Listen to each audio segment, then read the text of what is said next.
where Romulans bearing gifts.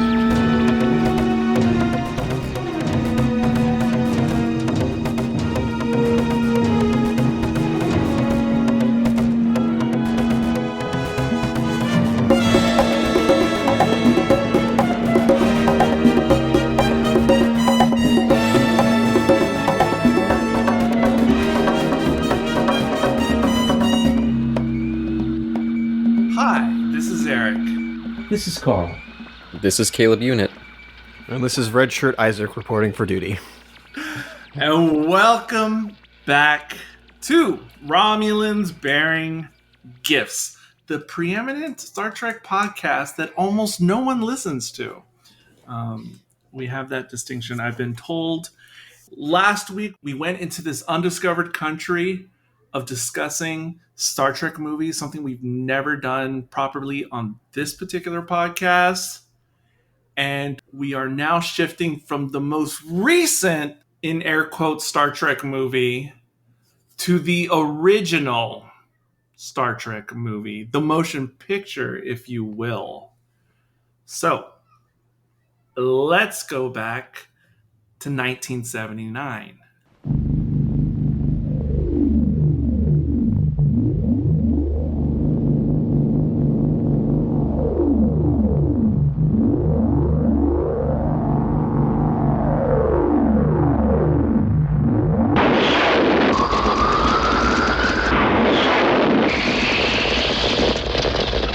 Travel forward with us, 300 years into the future, to confront the greatest mystery ever to threaten mankind. We are aboard a huge starship called the Enterprise.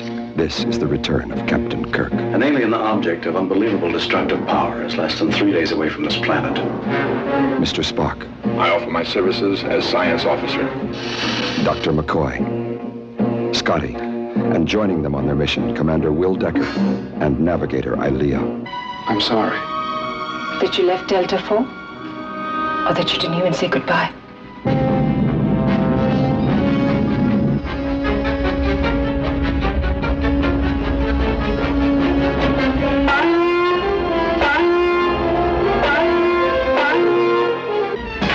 Get us back in impulse power. Full reverse.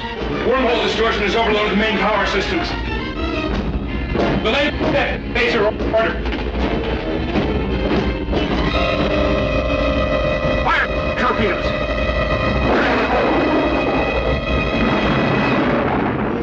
This, then, is the epic journey of the Starship Enterprise, traveling to the outer limits of time and space to challenge a vast, living machine of destruction. The human adventure is just beginning.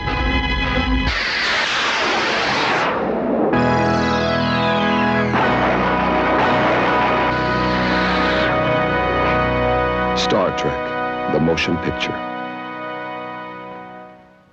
So first off, before we get into the meat of this discussion, I'm just curious, round robin, because we didn't discuss this ahead of time, but what version of the movie did everyone watch? I watched the theatrical. Okay. I watched the remastered. Okay. Whatever was on Paramount Plus. Both. Probably the new remastered cut. And I want to say there have been 4 versions off the top of my head. There could be other lesser known versions, but 4 official versions I remember. The original theatrical, the extended for television, which had a lot of extra deleted scenes, the original director's cut that came out on DVD initially, and then the recent ultimate director's cut that came out 2 years ago or so, first streaming on Paramount Plus and then physical edition. So I believe those are the 4 primary releases. Yeah, I watched the one on Paramount Plus, which is my preferred version nowadays, which is the same as the physical release, which is the most modern director's cut. The differences aren't huge.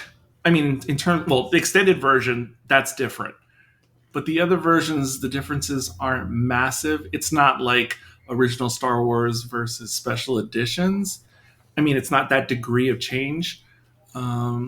But if we just talk about clarity of picture, whoa, that it's unparalleled in the modern 4K remastered. And as someone who owns all the Star Trek films except for Section 31 on physical 4K, I would say this is certainly just talking about preservation remastering of the original film. This is easily the best looking of the original crew, and arguably the best looking in 4K, technically, until you get to the Abrams movies, in my opinion. Like, Nemesis is the only one that comes close, but this one, I think, even picture quality wise, looks better than that one. It is absolutely shocking how good it looks. If you've watched the other Star Trek movies, any pre-Abrams, most of them look different degrees of mediocre, no matter which one it is, except for this one. Well, Wrath of Khan's not too bad either, but this one still looks way better. Just curious. Had anyone here not seen this before? Where's the red shirt in the room? Raise his hand. So you haven't seen it before yet, Isaac? Never have. Well, until now. Did you know anything about this particular movie before you saw it? It came before Star Trek II: The Wrath of Khan. Had you seen that one? I had seen that one. I saw it in the theaters with... Oh, yeah, you told me that. Yeah, with this guy over here. Yeah, Flashback Film Fest, I believe, years ago. Yep. Yeah. And aside from that one, aside from Section 31, have you seen any other Star Trek films?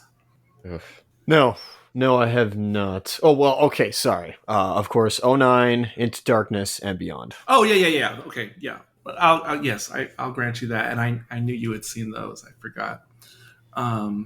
Just by the way, every time you say Section 31 is a Star Trek film, I always want to put the quote-unquote around that, because that doesn't really feel like a film to me. I don't know. Oh, you watched it? You watched it, Caleb? And when you guys covered it, I finally was like, all right, I'll force myself to get through this. That feels like, a TV movie that they would have split up into 2 parts, but they just condensed it. I don't know. Absolutely. However, no shade on Kevin Costner, but I kind of think Section 31 works better as a movie than his Horizon film. But that's a conversation for another day. Oh, yeah. I forgot about those. And I don't dislike Horizon. I've seen the first one. It's just, it doesn't feel like a movie. It feels like a series that's combined the first 3 episodes into a quote-unquote movie. But anyway, Star Trek. Now, I know of all of us, the one who I believe was most enthusiastic to discuss this movie as a group was Caleb. And Caleb, why is that? Oh my gosh, why not? I mean, this is my favorite Star Trek movie. I think that this thing is, every time I go back to it, I'm kind of amazed and stunned that this thing was ever even made. It seems so strange to me that you take Star Trek, the show was canceled 10 years earlier. Like, sure, it had a fandom, but to be like, okay, we're going to make this movie that's just like a love letter. We're going to completely honor it, treat it like it's a big property, treat it like these actors are A-list actors, give it a huge budget, and then bring Robert Wise in and give it the 2001 treatment. Not to say this is as strong as that movie, but the same kind of majesty of we're exploring space in a way that you haven't really seen before. This movie feels like it's trying to recapture that in such a grand way. I don't know. It's kind of amazing that they took that kind of silly little show and then gave us this incredible movie, at least in my opinion, incredible movie. I tend to agree with you agree to you with that perception myself, but maybe I can ask Carl, since he was probably in his 30s or 40s at the time this movie came out. Yes, in my walker, I was there. So Carl might remember better than me on this point I'll raise, because I know this more historically than actually remembering it, and maybe Carl remembers it a bit better than me. But obviously things like this movie and Alien, I mean, treated so seriously, and to get backing, again, I wasn't conscious at this time, but I've read about it, heard about it, but just how much everyone wanted to cash in on Star Wars 77. Mm-hmm. And I think that's something, even for me, difficult to imagine now.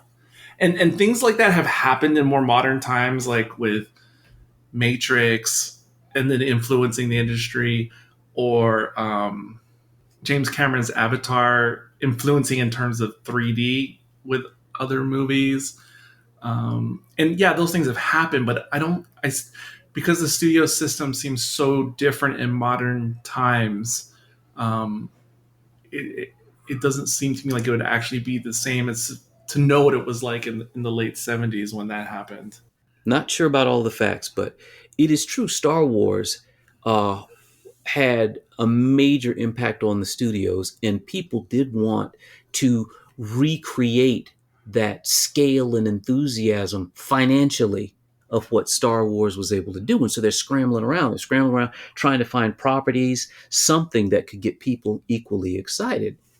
Now, the crew from Star Trek, I mean, Roddenberry and the production company and all that, they had been trying to get Star Trek back out since the series was canceled. You all know the animated series, all this, these were time after time, they were trying to get Star Trek to come back. They also wanted to create what they at the time called Phase 2, which is most likely what we would think of as Next Generation, but it would have been Next Generation in like 1980. So the Star Trek crew staff had been trying to get the series back up, trying to get the show back up, trying to get Star Trek back out. And so I strongly believe, again, I'm not sure, but it was the intersection of the Star Wars money, the studios wanting to get audiences, that financial hit that they saw with Star Wars, trying to find a property that they believed would draw an audience quickly, and at the same time laying in wait. The whole Trek crew had just been waiting, just trying to get some opportunity, something to happen. And I believe they had come up with the idea of Phase 2, which would have been 1979, 80, Next Generation. They had that set, and it was like they were gonna make the show. Yep. And then all of a sudden, this money just drops out of the sky. Like, we know you want to make a TV show, but we see this Star Wars thing is kind of popular. So why don't we just give you guys a shot? And I think that is the convergence where all of this stuff happened. And that's what allowed the motion picture to be the scale that it was. Aha. Now I see why we're doing a film festival format now on RBG, because like Section 31, this was originally a pilot. Yeah. And turned into a motion picture. See? It's like poetry, you see? These selections. And I mean, you see Will Decker, Will Riker, you see, I mean, there really was this kind of, borrowing concepts from what would have been Phase 2 and all of this. The outfits certainly were Phase 2. The groovy, what do you want to call it? The drapes and flowing clothes of this. That was hard. I've seen what Phase 2 would have looked like, and that is definitely what they were going for. Of course, though, the original test photos from Phase 2, even with Persis Kambata, she was wearing the 60s style uniform in some of those test shots. Mm-hmm. Yeah, they were trying to figure out what was going on. So I think that's what was going on. I think that's how this happened. Yeah, and that's another reason why I look at this and it's just kind of amazing that the movie came out the way it is, because, we want to ride the wave of Star Wars.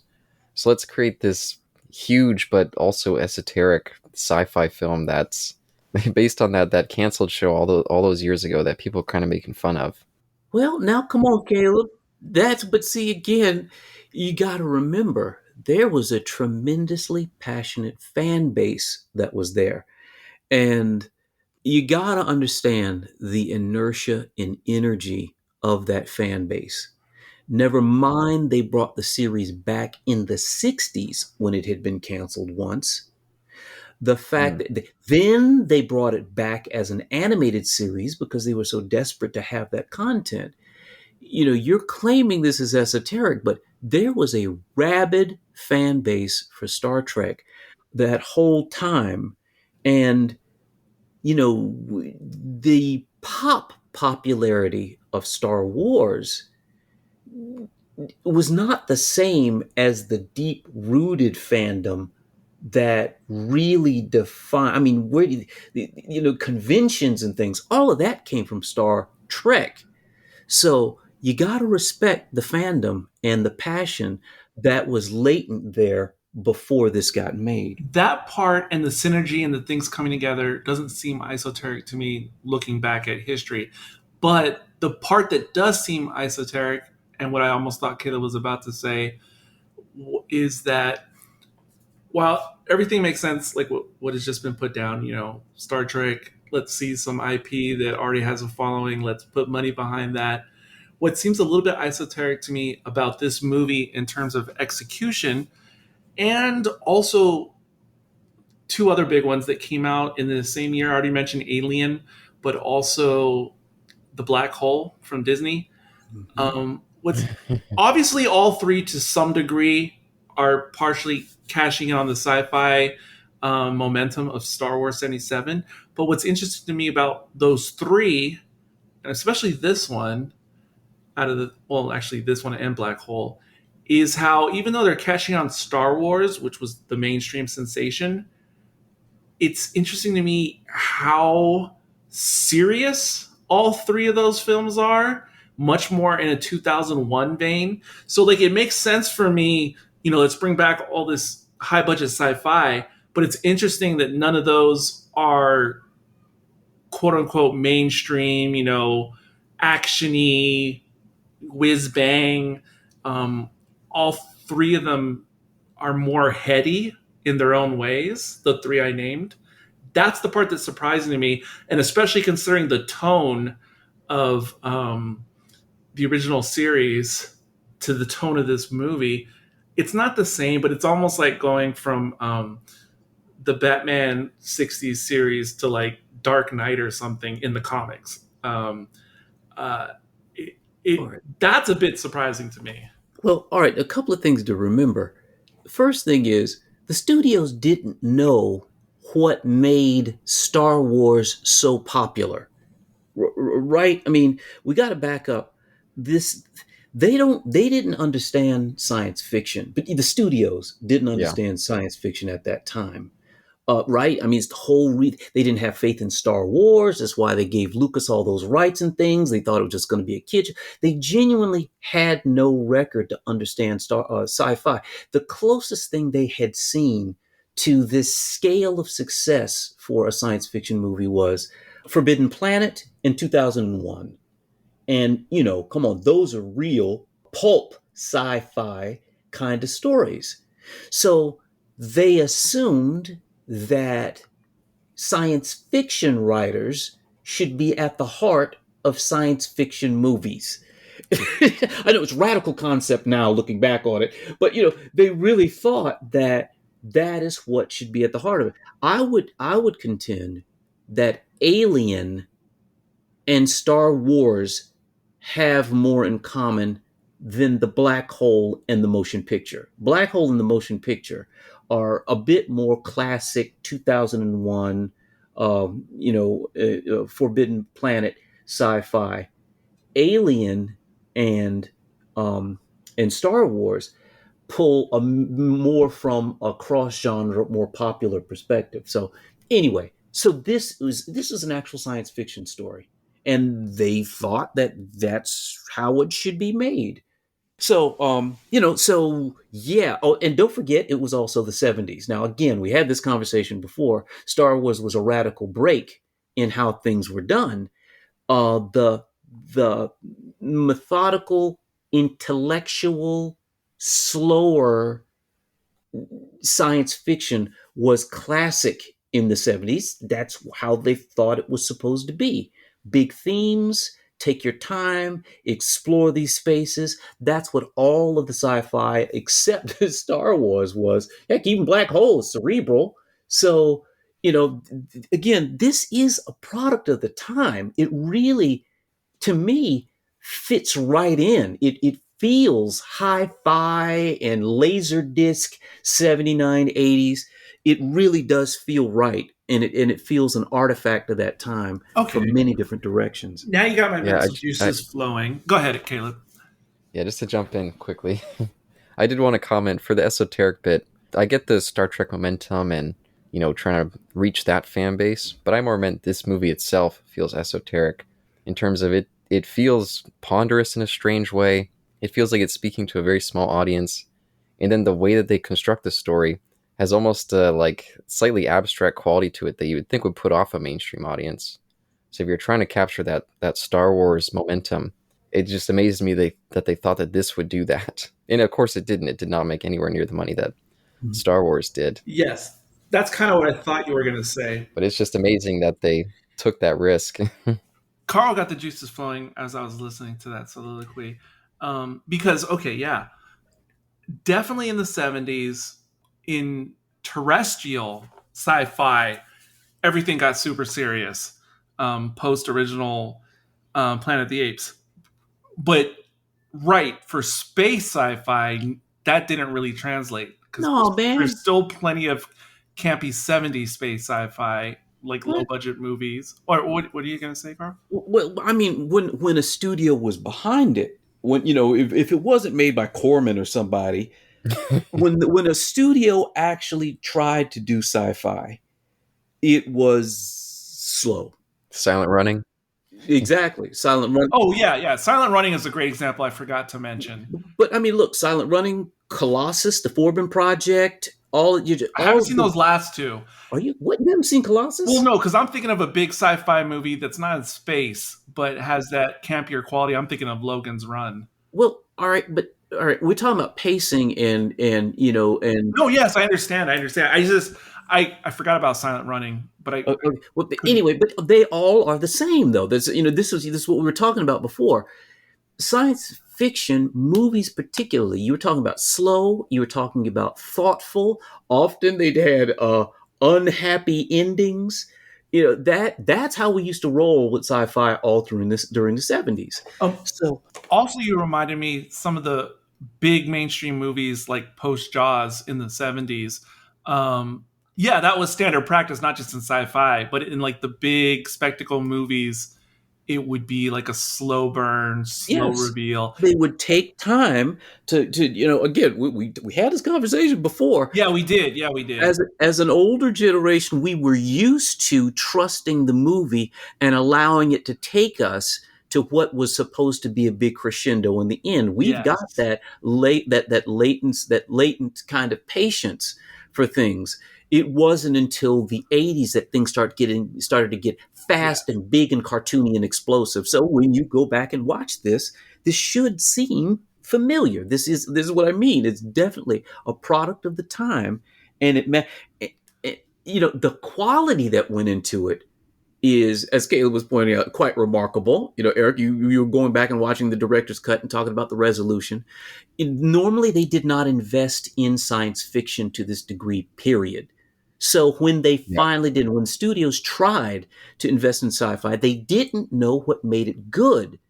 And so they trusted science fiction authors to be at the heart of what made these movies great.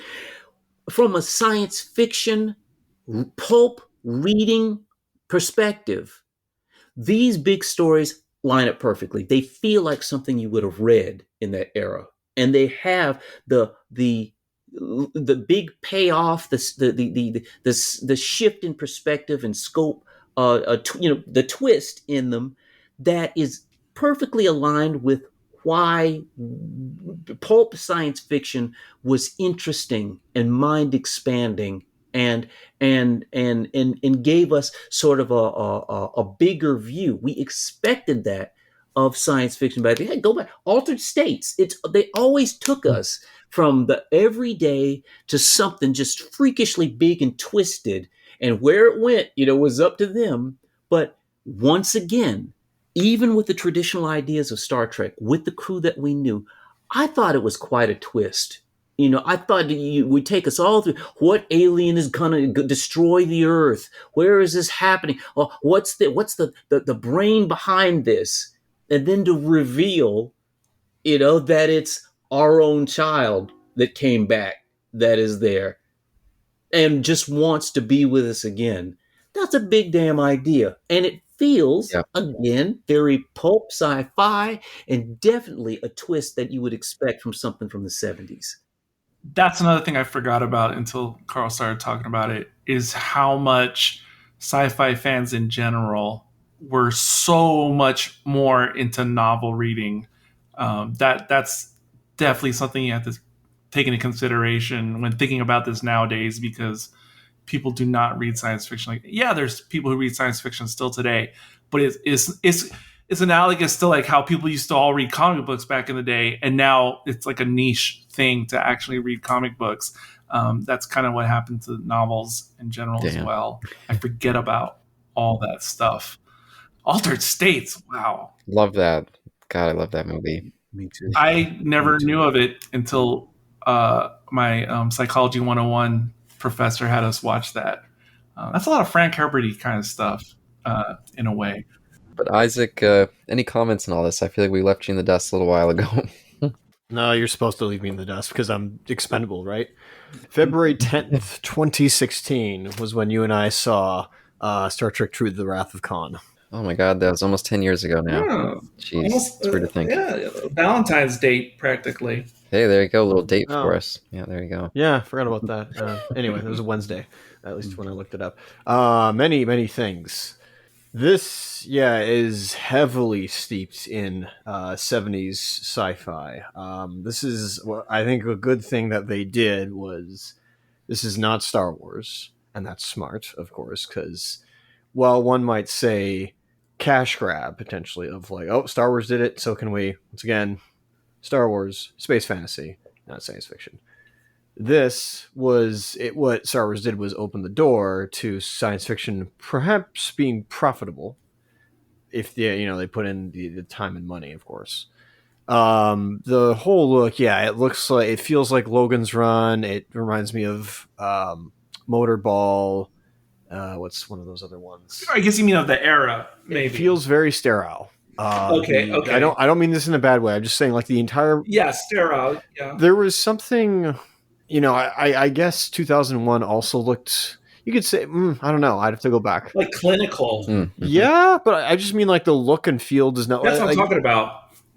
When I go back to TOS, there's a liveliness. Now it's obviously like everybody doing drugs in the 60s. So that's they were doing drugs here, just different drugs. Different drugs. This is a lot more sterile, as I pardon me for repeating myself, but the look itself, the look of the Enterprise, I don't know why I was okay with it in 2. I have no idea, or in Wrath of Khan, pardon me. But in this, it was just very noticeable of like, this very much is steeped in 70s science fiction look. They almost have that like look to them. THX, not that I can remember, while there is supposed to be a sterile feel, this feels. Yeah, actually, it does feel. I think THX is sterile, but because it's shot so much on location, it gives it like a grittier feel. You're correct in that. There's these big, like sweeping shots, or no, big sweep that too. But there's time, like to fill the runtime out. They like go into every bit of detail and showing us like Kirk being transported from like one space station over to where the Enterprise is docked. And while I was reminiscing of 2001, where we would have those shots of like just Kubrick just lets the camera keep rolling as whatever's going on in the backgrounds with magnificent like Baroque music. I gotta give Jerry Goldsmith this. I again, not watched as many films as you all have, but his score, I did enjoy his score a lot. I don't know, but obviously the caveat is the criticism of most musicians for scores is that they'll repeat some of their own work. They'll redigest almost or regurgitate their own work out. Potentially. I don't know if that is the case here. Do you mean, well, no, I think I wasn't sure if you just meant revisit his own work within Star Trek or in general, but I would say his music does have you can tell it's the same composer, but he has very unique scores if you look across his career. Very diverse. And that was what I was wondering, of course, is like, if it is just like, oh, this sounds more like, I don't know, Secret of NIMH, even though it didn't come out yet, or this sounds like Alien, especially it was the same year. No, but well, first off, I'm flummoxed and bewildered. I completely forgot, even bamboozled. It's holy crap, it's the Star Trek The Next Generation theme. right at the beginning. I did Yeah, not realize yeah, that. yeah. I'm like, again, Captain Obvious. Sorry, everybody can shoot me with a phaser. No, It's fine. no. I That didn't makes realize sense. that's where that comes from. I thought that was made just for the television series. Kind of like how, although it's a direct rip, which is fine, but it's like how, what is it? Batman the Animated Series intro kind of sounds like Danny Elfman's Batman '89 theme. Extremely. Almost, it's like, but it's not. Pretty much the same. Yeah, extremely. Almost, yeah. Just with a few things like off. Just like this, it's different different performance of it, different instrumentation, different not composer, but like orchestra conductor, that kind of thing. Brings some different effect. I love this version of it. I think this is just beautiful, this one. The whole entire soundtrack is amazing, because if you've only seen the movie once, it's hard to concentrate on the score. Well, speaking of scores for a second, in general, you see, this movie, I knew the score before I knew the movie. Like, I listened to the album, the soundtrack, many times before I actually watched the movie. And I was always fascinated by it because I've mentioned this before on other podcasts, but my whole introduction to scores, movie scores, was 4 key albums that were in my household that I was raised on. And that was this movie, the soundtrack on vinyl, and Wrath of Khan on vinyl, and Empire Strikes Back on vinyl, and 2001 A Space Odyssey. Those are the first movie scores I ever listened to on record and listened to many times. And not only that, but out of those ones I just listed, Star Wars Opened Up was like this whole presentation, the album, and then, because it was a double album for Empire, and then TMP had all these cool inserts, or the sleeve was completely covered with photos, and they were like behind the scenes studio portraits and things. And see, I hadn't never seen the movie. I was just listening to the music and looking at all the images inside the album. And you had all these portrait shots of individual aliens during the town hall meeting thing, briefing they have. And there was all these photos that are not really seen in the movie. And so I was always just so curious about it, because Wrath of Khan was the first Star Trek movie I saw. And I think I had seen 2, 3, and 4 until I saw the motion picture properly. But I was just always fascinated by the pictures, because also, if you're just going off the pictures and nothing else, and you've seen 2, 3, and 4, I mean, even just seeing how the uniforms look different, this movie became like this strange, like, white whale of a movie I need to see for my first time. It had this like weird, like legendary mythic quality before I actually got to see it properly. Well, that's beautiful. Well, that's what it's like when you grow up without the internet, boys and girls. Okay, Because you get these little bits and pieces of things, and then your imagination has to fill in all the rest as you just wonder, because it's not available to just stream or look up on Internet Archive or something. I'm trying not to sound too much of like a geezer here, because I'm going to dovetail off of what you're saying. You're not, but I just want to remind everybody, you got to put yourself in the era. Now, the first thing is, right, I told you the studios didn't know what made good science fiction. The second thing is, look at the name of the movie, right? Star Trek, the motion picture. Now, part of what they thought drew audiences into science fiction films were visuals that they had not seen before. This is 1978-79, people. We are looking back at the effects and the scenes with our, 40 plus years of jaded sci-fi experience. One of the reasons that this movie is so handcrafted is because so many of the effects and the technology were brand new. They really thought people went to the movies to have a unique visual experience. And this is true, right? This is what made 2001 A Space Odyssey such I'm going to say a hit, because you all know it wasn't huge at the box office, but it was respected. And so when you understand science fiction and you remember the extremely limited technology that we had at the time, if you were going to take us someplace in the world of science fiction, for the motion picture, visuals are clearly, this is canvas art as a part of the selling of what it is that you're going to see. I'm going to fortify this point by, remember, I joked around at the beginning, but when laser discs rolled around, right, the thing where you could bring the movie home, the real big idea is they needed visual content that was vibrant and that was like painting in the theater. And so one of the first movies that you saw coming out on Laserdisc was, and because I was there, I remember Star Trek the Motion Picture. Whether you like the movie or not, the things that you all are dazzled by even today is what sold the video discs. It was the Muppet movie at the time, right? Because you'd never seen anything like that. How was that puppet riding a bike? They put all of this time and technology into the magic of the visuals. So when you go back and you see 4 solid minutes of them flying around a spaceship, you got to remember, other than Star Wars, no one had seen this quality of effect, married with this quality of soundtrack, married with this star power. The visuals and the power of the motion picture was a whole dimension of itself.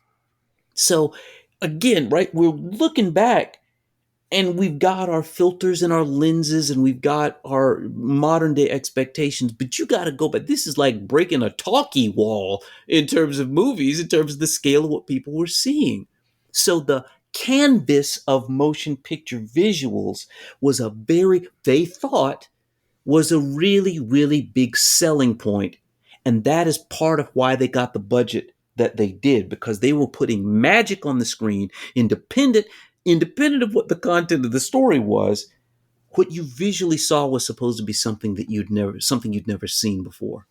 And hence the emphasis on motion picture. And also, I mean, I agree with everything Carl just said, but sadly, though, on the flip side, in terms of filmmaking prowess and all the visual things Carl was just talking about, and special effects and the sets themselves, because Isaac, I don't know if you know, but these same sets would essentially be used through the end of Voyager, like throughout all the Star Trek, the movies, the Next Generation movies, the Next Generation, Voyager, and then. Well, they redress them. It's not the same ones. They redress. No. Yes, but sections of the bridge, awnings to doors. Yeah, no, they definitely. You can see those exact pieces repainted, rearranged, or the engine room set being reused for different things. Later, the torpedo room from Wrath of Khan was something else in this movie, and then changed to something else in later movies. But you could still tell it's the same general shape and area. Yeah. The transporter room that we see in this movie is the exact same set that is in Next Generation in like every episode on the Enterprise D. That's not quite true. Well, it's altered, but it's essentially all set up in the same place because it's the same set, and the hallways in the Enterprise D are the same, just redressed, but the same exact shape and everything. The same shape, but they're bigger. They remember that because they designed them for Phase 2. So it's the elements of it. The pieces were, but you can see these are. By the time they finally got around to Next Generation in the TV series, they were bigger. Those halls are not the same. The design was the same. The halls are a bit bigger, but you could still see it's the same space. Just redressed as you said. But my point is, this is the first and only time that these sets look really brand new and don't look repainted, because I can spot them in all the movies because I've seen all the movies so many times. I can spot the pieces of, being reused, and you know, even in Wrath of Khan, but even worse in like Undiscovered Country or Next Generation, you can see the piece that you recognize, and you can even see the layers of paint, especially when you watch those later movies. HD versions, yeah. Okay. And it's just wild. But this is them in their pristine form. And then, like I said, aside from the sets themselves, just the direction and cinematography, you just don't get this again in really any Star Trek movie. No. This level of craftsmanship and professionalism. Yeah, it's stunning. It's wild. The experimentation of the time, right? Because they hadn't, quote, cracked the formula of what made blockbuster sci-fi. They put quality in everything as best as they could, particularly the visuals. So, you know, once they crack the code, we need more explosions. It needs to be faster. More stuff's going to happen. They kind of dialed back on those things that, you know, were richly developed when they didn't know. But yeah, it's a beautiful film. Always. Yeah, and I love the way that they like we were talking about, that like 4-minute long scene of him Kirk just arriving and seeing the Enterprise for the first time, and I guess it's been who knows how long. 10 years for him, longer for no, I'm sorry, 2 years for him. First time he'd seen the new version, 10 years for the audience. Yeah, so for me, it doesn't just feel like, yeah, let's take in this beautiful effects work. It also has that emotional component. And they keep cutting to him, keep cutting to Scotty, and you just see that awe of him returning to his love. I think that brings more to that scene. If it was just 4 minutes of, oh, look at the glory shots of this ship, it wouldn't be that great. But having that emotional component for the fans coming back, having the emotional component for him, I think just elevates that scene so much. I love that part of the movie. I do too. Maybe it does go on a smidge too long, but I still love it. People do make fun of it, but I love that one too. And for all of the reasons that you mentioned, you know, in the movie, it's Kirk reconnecting. Outside of the movie, it's the first time the audience sees the Enterprise, and they'd been dying to see it for, you know, over 10 years at that point. So to get it sleek, you know, the RCA version of the Enterprise, it was just a beautiful thing. And of course, you're right, you know, the Kirk seeing that ship that he never thought he'd get back to. It really is beautiful. I always thought it was an emotional moment.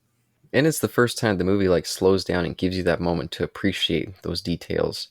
Because up to that point, it had been pretty tense. There's a lot of chaotic stuff going on. We see all these people talking, being stressed out, kind of like, oh, we got to address this situation. Just to have that moment to listen to the score, sit with Kirk for a while. I think that's a great way to even out the pace a little bit. I think overall this movie has an incredible sense of pace. I know people say it drags. I know Isaac always had his joke, the motionless picture. But I think the pace is very tightly timed, and it works just great for me.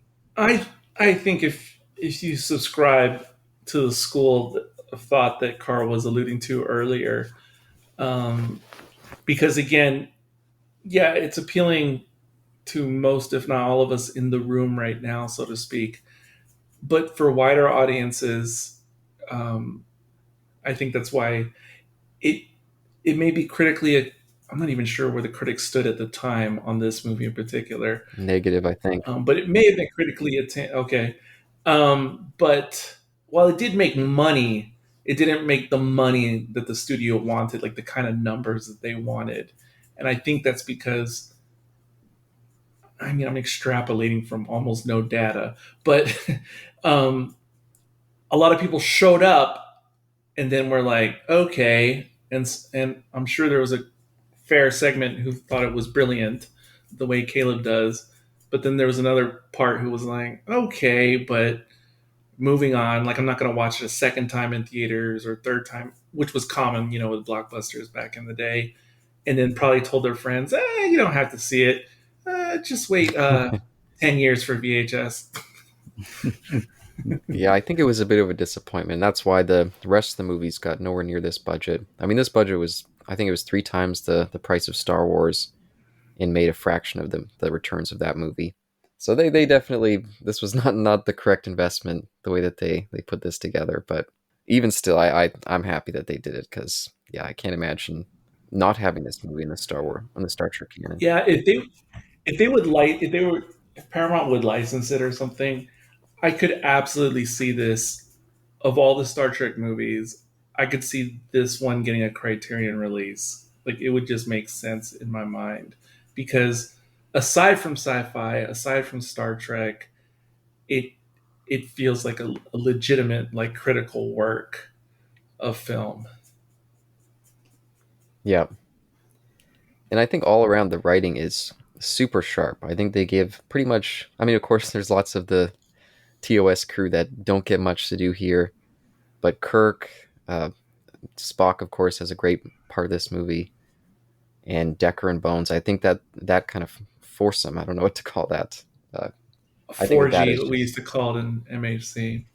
there. You go, and Ilea thrown in there for a fifth. I think that group of characters, so many great pieces of writing in there, and the way they pace out the different parts of the plot, I think helps spread out that runtime. Even though this has a kind of slow pace, I think that all the great writing helps keep you engaged. I think everything you're saying is correct from, again, a more critical point of view.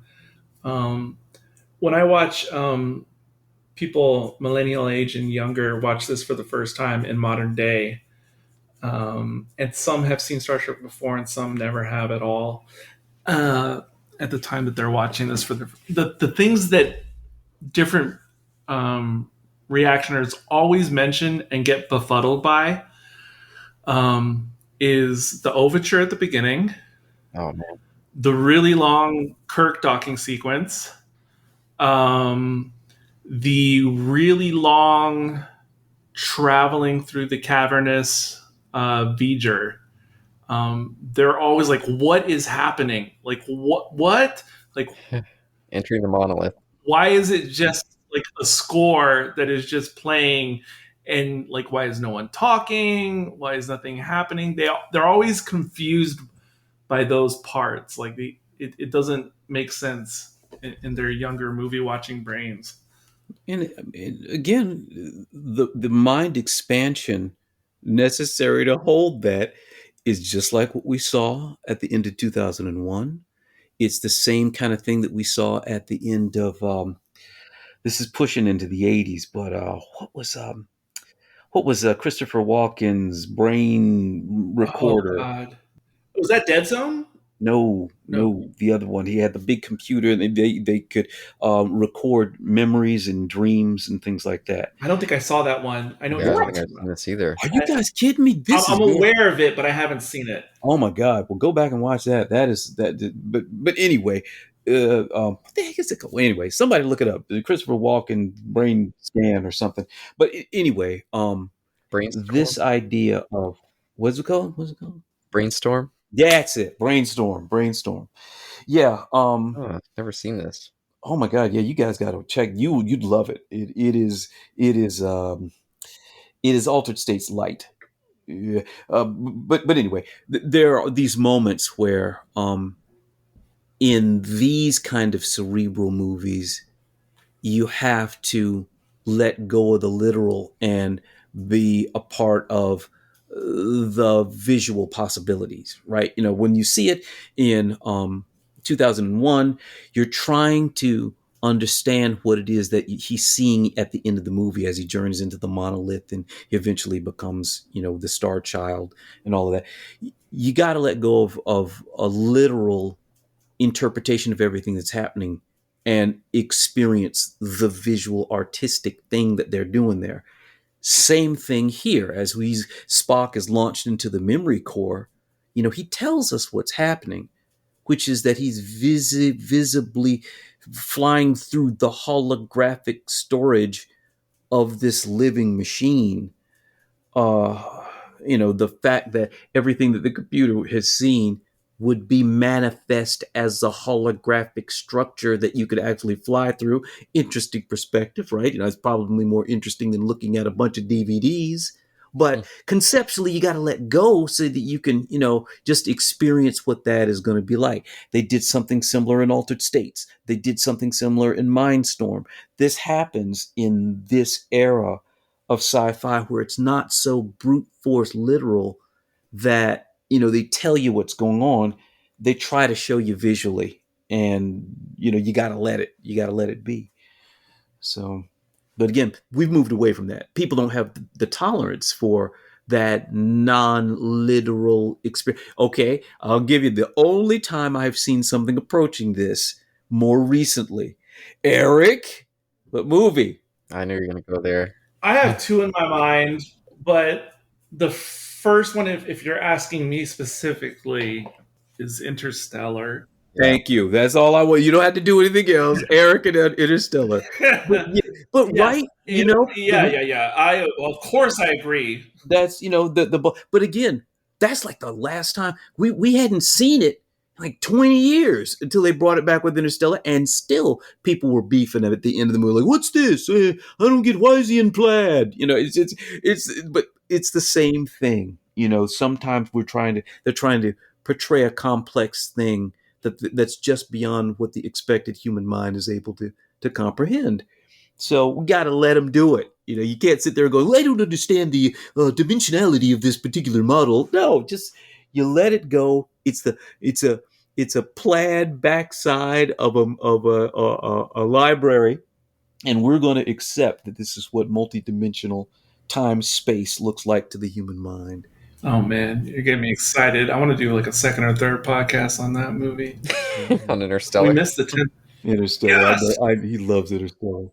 And not in the same way, but the pacing, because I was going to say like Dune Part 1, not in extended visuals per se, but I know some mainstream audience people get befuddled, especially with Part 1, because they feel like scenes linger too long without anything super. But because I've rewatched the movie so many times, Dune Part 1 and Interstellar, I still get new ideas when I watch them again for the upteenth time, watching those different extended sequences. I'm always still seeing something that the director put in the visual that I did not notice the previous 10, 20 times.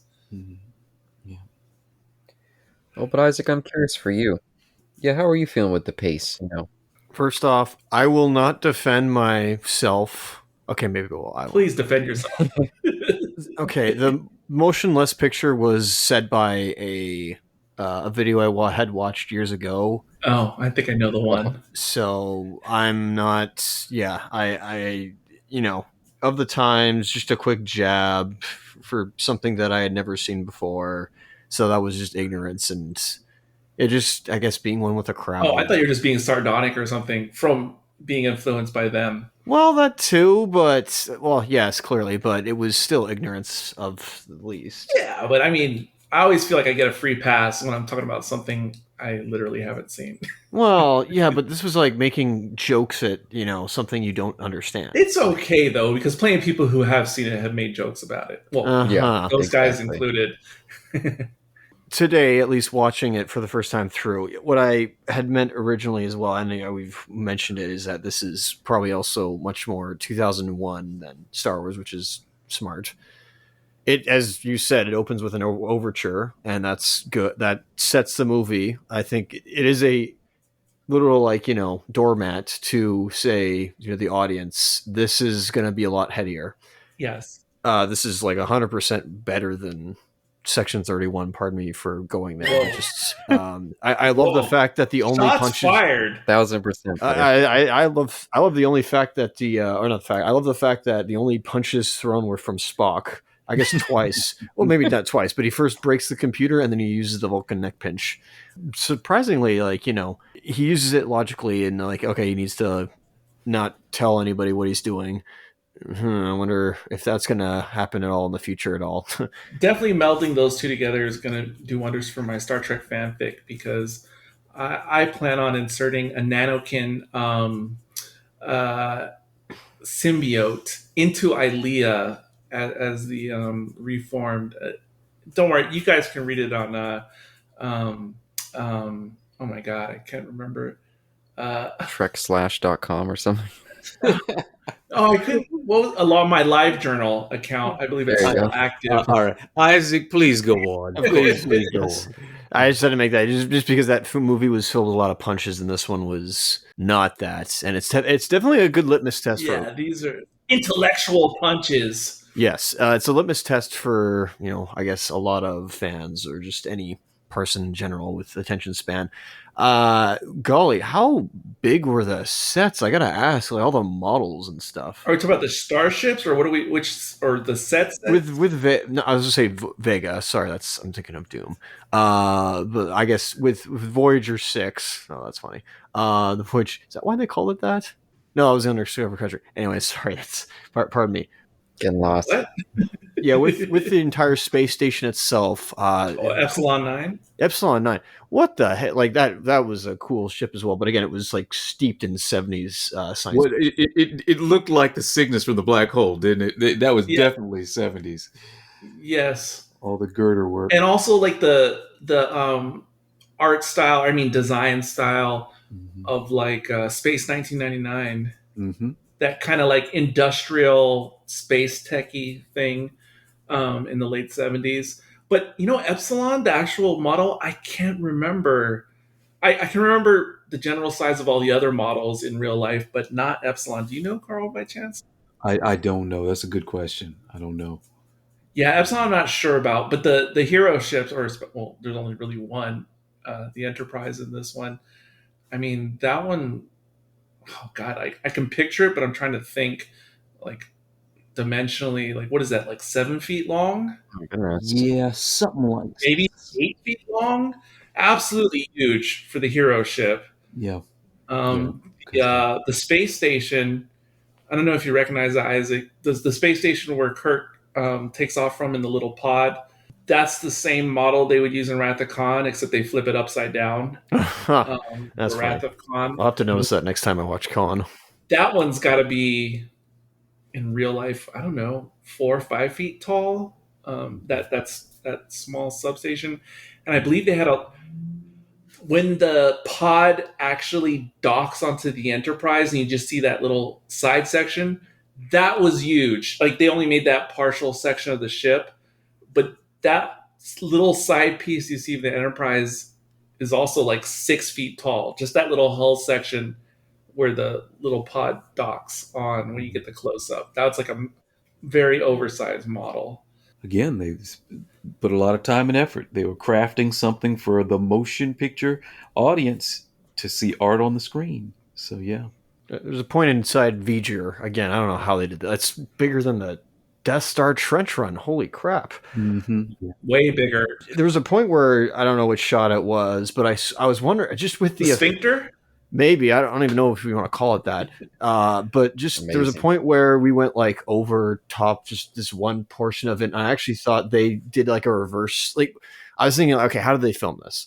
I wonder because all the effects as well, like whatever like visual effects they were using as if it was, I don't know, like actual like hand-drawn animation. Especially with a cloud as well of Voyager. I was wondering about that, but I thought that the shot itself was like filmed upside down. They had like a pool of water or liquid or something like that. It's like honestly, I wonder if you put this like, to a progressive rock album by like Pink Floyd in the times, I wonder if it would have fit like a good like music video. Have you not done the 2001? I still haven't done the 2001 bit. Or you can, look it up on YouTube if you don't want to actually do it. But it's more impressive when you do it yourself. Anyway, of course, that could work. I wonder if you're talking about the effect when that's like the Michael Jackson video with the lasers. There's a lot of them. Or the laser. No, but like his first big solo one. Billie Jean? No. Before, from Off the Wall. He's talking about Rock With You. The silver suit with the light. Yeah, Rock With You. Yeah. The Rock With You laser effect, or the laser effect in the beginning of Aliens, where you have the laser beam cutting through the smoke. I wonder if you might be talking about when they use that effect in this movie. I think he's talking about the cloud renderings that look sort of like paint, but they move.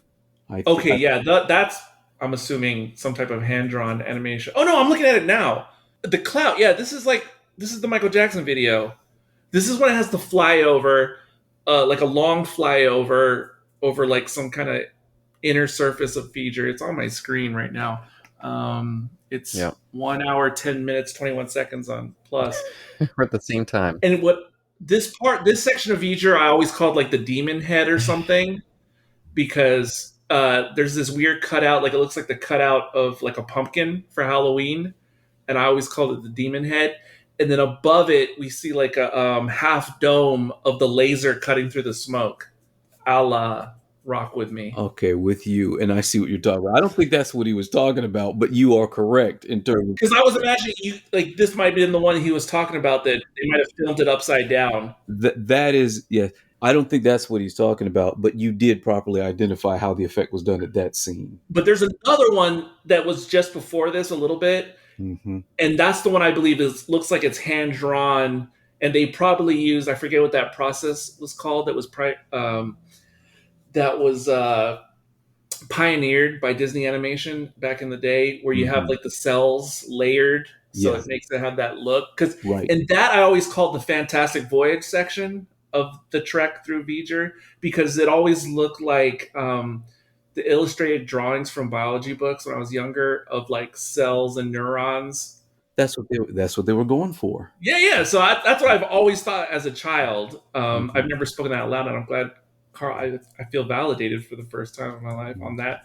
Yeah, because I always had my pet names for these, just like I said, the sphincter earlier, which was an interesting callback visually in Star Trek 2009 when it was part of Nero's ship. I thought that was, it's like the sphincter, but it's also, I would call it like the beak of a kraken. All right. Most people use the term iris, but right. Yeah, iris. Yes. It also has like a little beak, and it reminds me of like a kraken beak as well. There's like another part of it. Or squid. Yeah. Like a squid beak. And they, definitely visually reference it in Star Trek 2009 very clearly towards the end of the movie. Again, this is the first time that we had seen the crew get back together in 10 years since the series had been canceled. Oh man. We understand that it is 70s pacing, but I thought that they gave the introduction of each of the main characters the proper attention that it deserves, the proper emotional attention that it deserves. You really don't get that with modern films, even when they're trying to bring important characters back in. To see Bones be Bones straight from the transporter, arguing with Kirk right out of the gate. I mean, if you had not seen these guys in 10 years, and then here we are in the motion picture, finally seeing them come back together again, this is them. It really would. When we first time we see Spock dramatically walk on that bridge, and they all turn around and see him there, and his reaction to them, it was, I mean, everybody really got the unveil that they deserved. And it is so underappreciated with what they do now. I mean, imagine them trying to give that kind of attention to Marvel characters when they're coming together. I always feel that kind of emotional punch is rushed in modern films. Well, sometimes they do it well in certain Avengers movies, but also you said, like, I think you said, Carl, like, yes, the 70s, because let's remember, not only in the context of Star Trek and a Star Trek fan in 10 years, but also these types of things in general were a much bigger deal back in the day in Hollywood in general. The whole thing with like order of billing in credits and on movie posters, and main character or key character opening shots was a big deal, because I remember, I want to say it's in Walter Koenig's book, like, what is this book called? His little novel he made, nonfiction. He wrote a novel, and it was largely about his time, like coming back to Star Trek as an actor and being on the motion picture, like his perspective, like behind the scenes. And not only in that book, but also because I was an avid reader of Starlog magazine in the 80s and 90s. Oh, yes. they would have articles where they would break down, like, let's compare like how much screen time characters get for their opening appearances in like Wrath of Khan and Search for Spock, and look how much they got in this one and how little like Sulu got in, you know, Final Frontier or whatever. Like, this was like serious business. Like, people would break this stuff down like this is a Zapruder film. And when you read the Koenig book, which I haven't read in like 30 years or 25 years, I remember he's getting to like, you definitely, this is my extrapolation from something I read 30 years ago, but you get an effect of like, obviously there's the big three, and of course the big guest star who's Will Collins, and then everyone else like Uhura and Sulu and Chekhov, you know, they're basically like lower decks in terms of prestige, and he definitely breaks down the game film. And I don't know if it's in this movie or in later movies, like they will talk about how, oh, notice how this member of the crew got slighted in this movie because, you know, they didn't even get like a hero intro shot or whatever. Like, there's this whole behind the scenes inside baseball stuff where it gets really crazy. That kind of stuff is classic Hollywood, and you know, definitely a whole story in and of itself in terms of what they've you know, across movies trying to deal with that kind of stuff. I'm just saying, in this case, No, I agree. artistically, I agree with you. it was well constructed, but yes, trying to figure out who gets how much time, and at least they gave us the emotional payoff. That's the, you know, the big thing. I just felt they did it well here. I agree some characters did not get as much as they should have, but at least it was emotionally powerful what we saw. Yeah.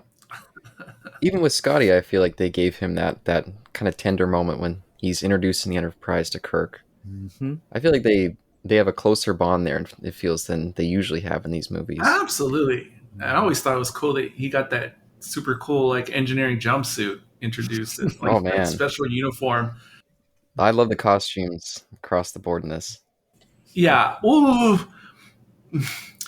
The main crew costumes have grown on me more in recent decades, but I did not like them when I was younger. Oh, really? When I was younger, I always very much preferred the maroon. I forget what the fan name is for the maroon uniforms that the original crew mostly wore. I liked those ones because I liked how they had like rank insignia pins and like That's fair. More detail. all that different kind of accoutrement. Like, I always thought the belly thing was super weird. The belly communicator, or no, it's not the communicator. The communicator is on the wrist, like the little Dick Tracy thing, which nobody liked that because, you know, classic communicator.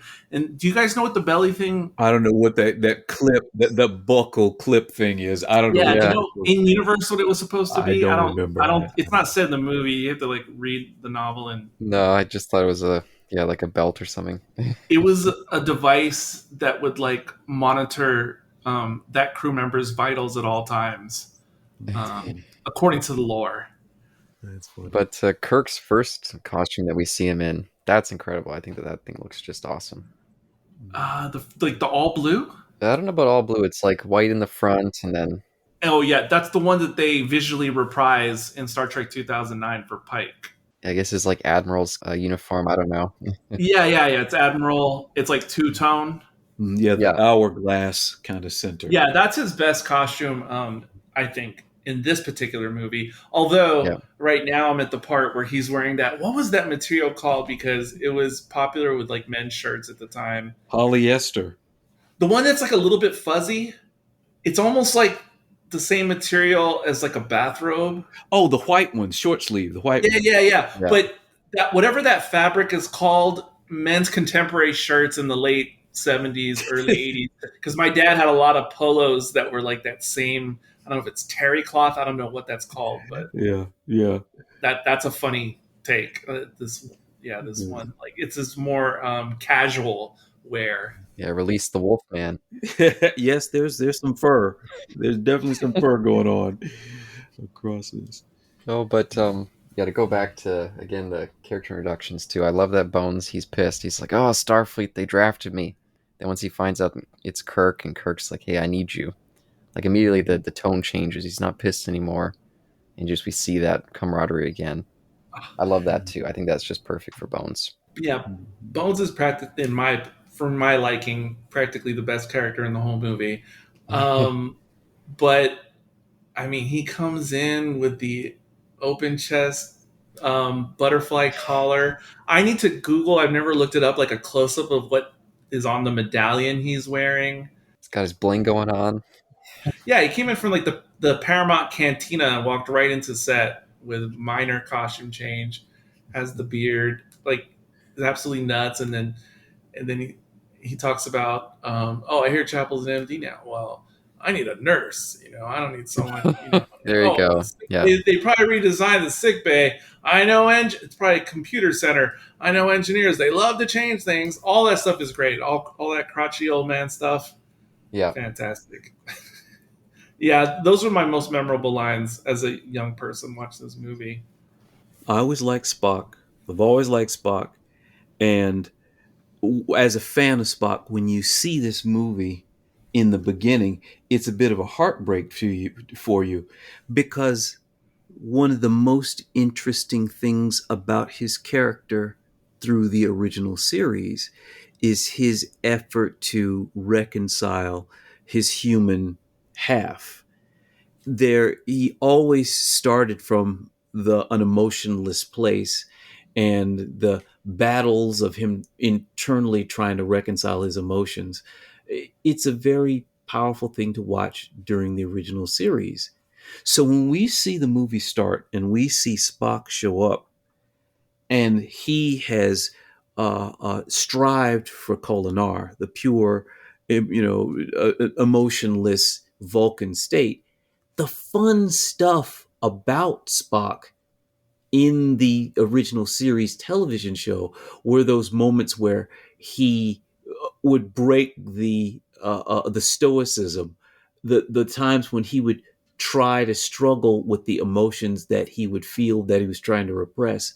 So when we see the movie and we see his character fully embracing or trying to embrace the logic, the Spock that we have grown to love is even colder here than he had been in the original series television show.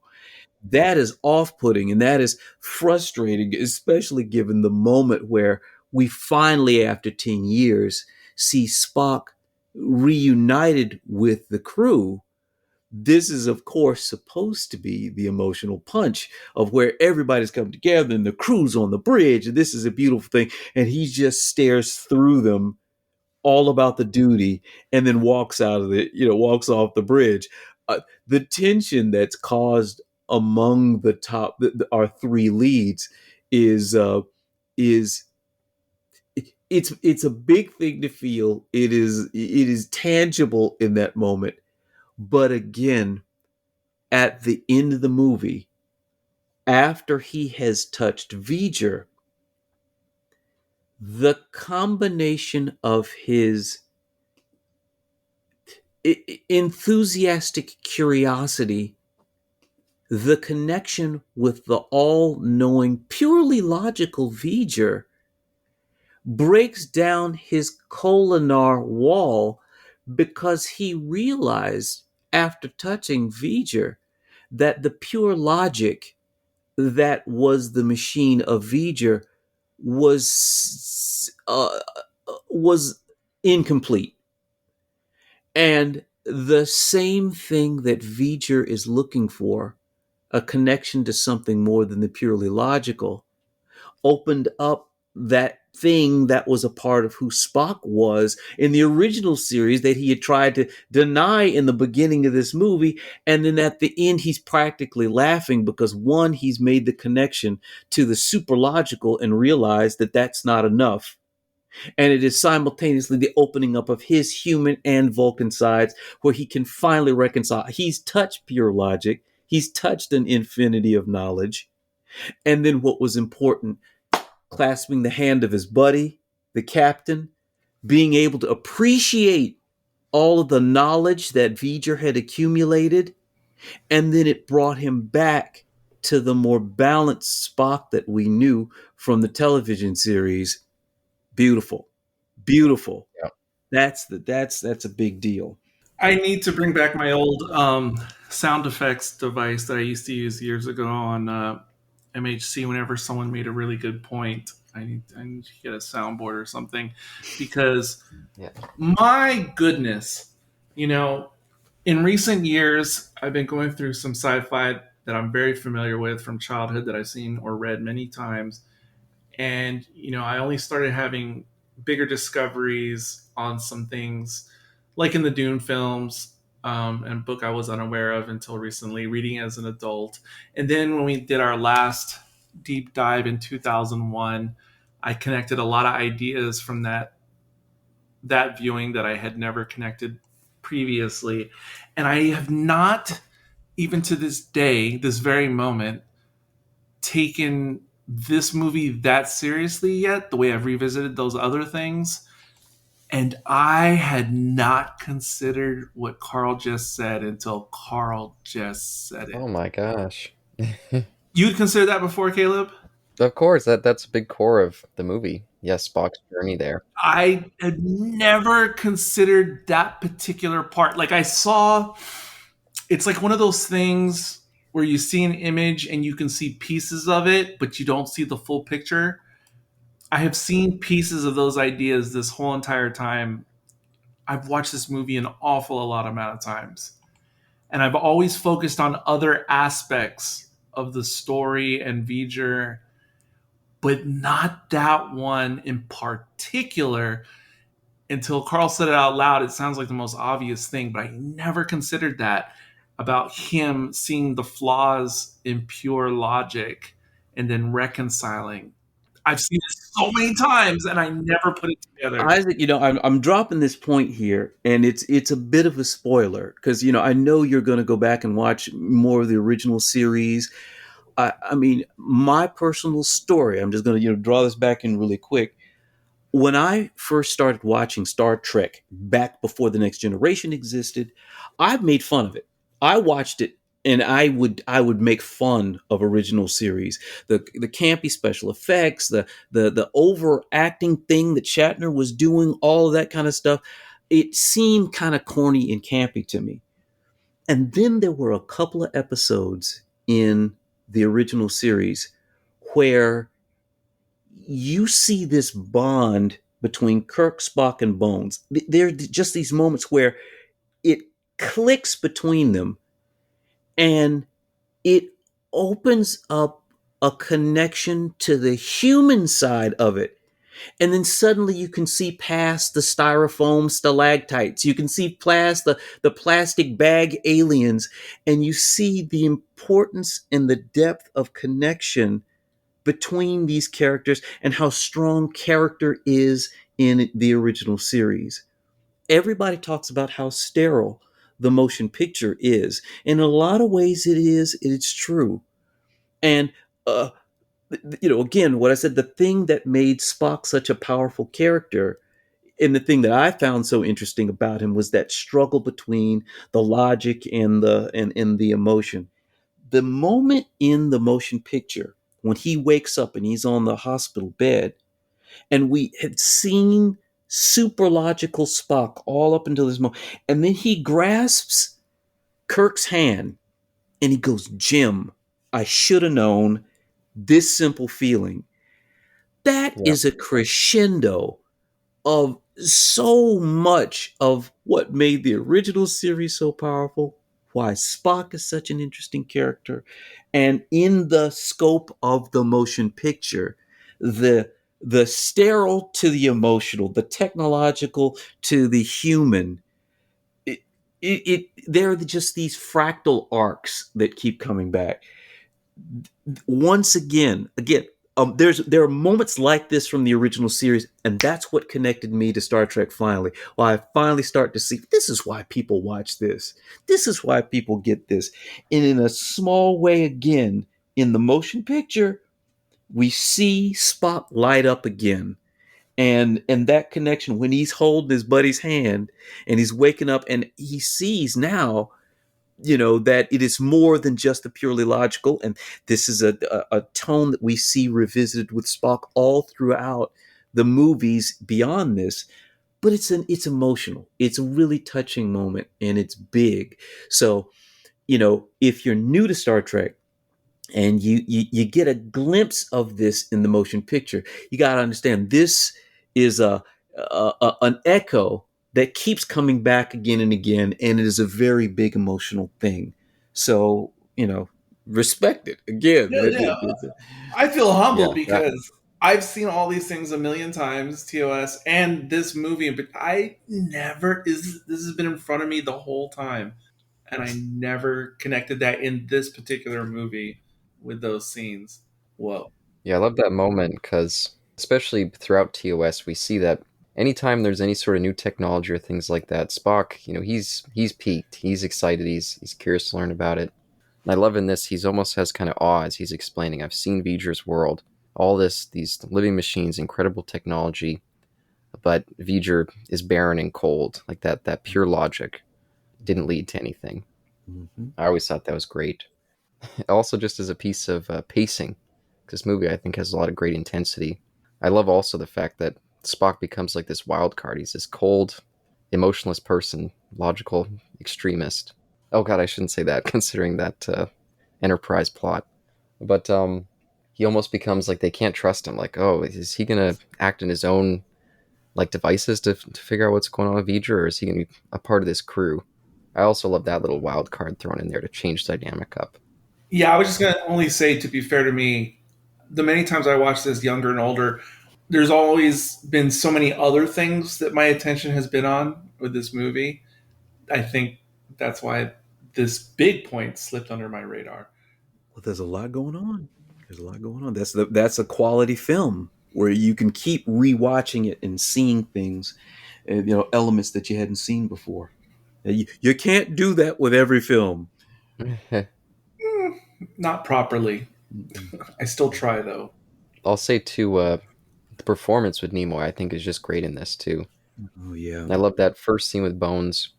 It's the first time you see him, his cold robotic mood just get broken a smidge when what does Bones say? He's like, I think he says, "Oh Spock, you haven't changed. Still the same warm, social person that you always were." You just see him raise that eyebrow just a smidge. I thought that was great. Mm-hmm. Yeah. Do y'all know, because of watching TOS and whatnot when I was younger, that is why, as a 6-year-old, I started practicing in the mirror every evening to be able to control my eyebrows independently. And I became capable of it. And then once I was able to do it, circa second grade, I couldn't stop it. Like it would always happen involuntarily throughout my school years. It doesn't happen as badly nowadays, but everyone always, what's with your eyebrows and this and that?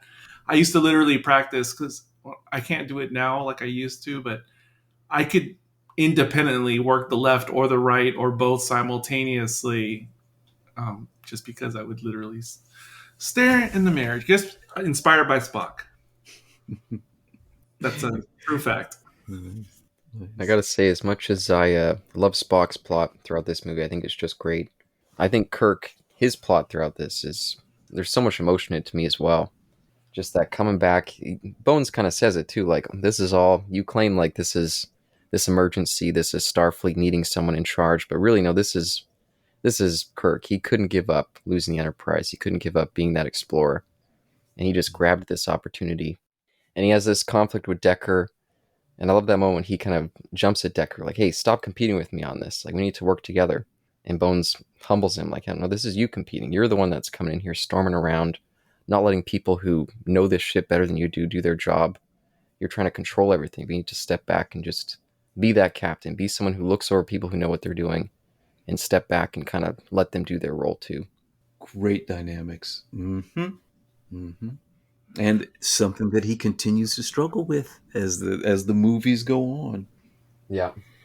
Well, it definitely starts getting weird. as the character ages, and then also the actor himself. Like it's like in universe and Yeah. out of universe, it gets 100%. interesting. The line starts to get blurred between the actor and the character. It's interesting, but I also weirdly respect it at the same time. And I think the performance by William Shatner. I mean, people make fun of him, treat him like he's kind of a joke. But man, this guy is just fantastic in this movie. I think he's amazing in many points in this, where it just brings the tears just from a look. At least for me. Maybe I'm too close to it, but I think he's so good. I think he's great in this one, but I also think he's great in a lot of moments in many of the original crew films. Yeah. And other moments that are not so great, but yeah, there's great ones. I think literally. I mean, yeah, we're not discussing Khan today, but oh my Lord, that'd be a whole different conversation. I mean, not just on Shatner, but Yeah, he's just mesmerizing in that.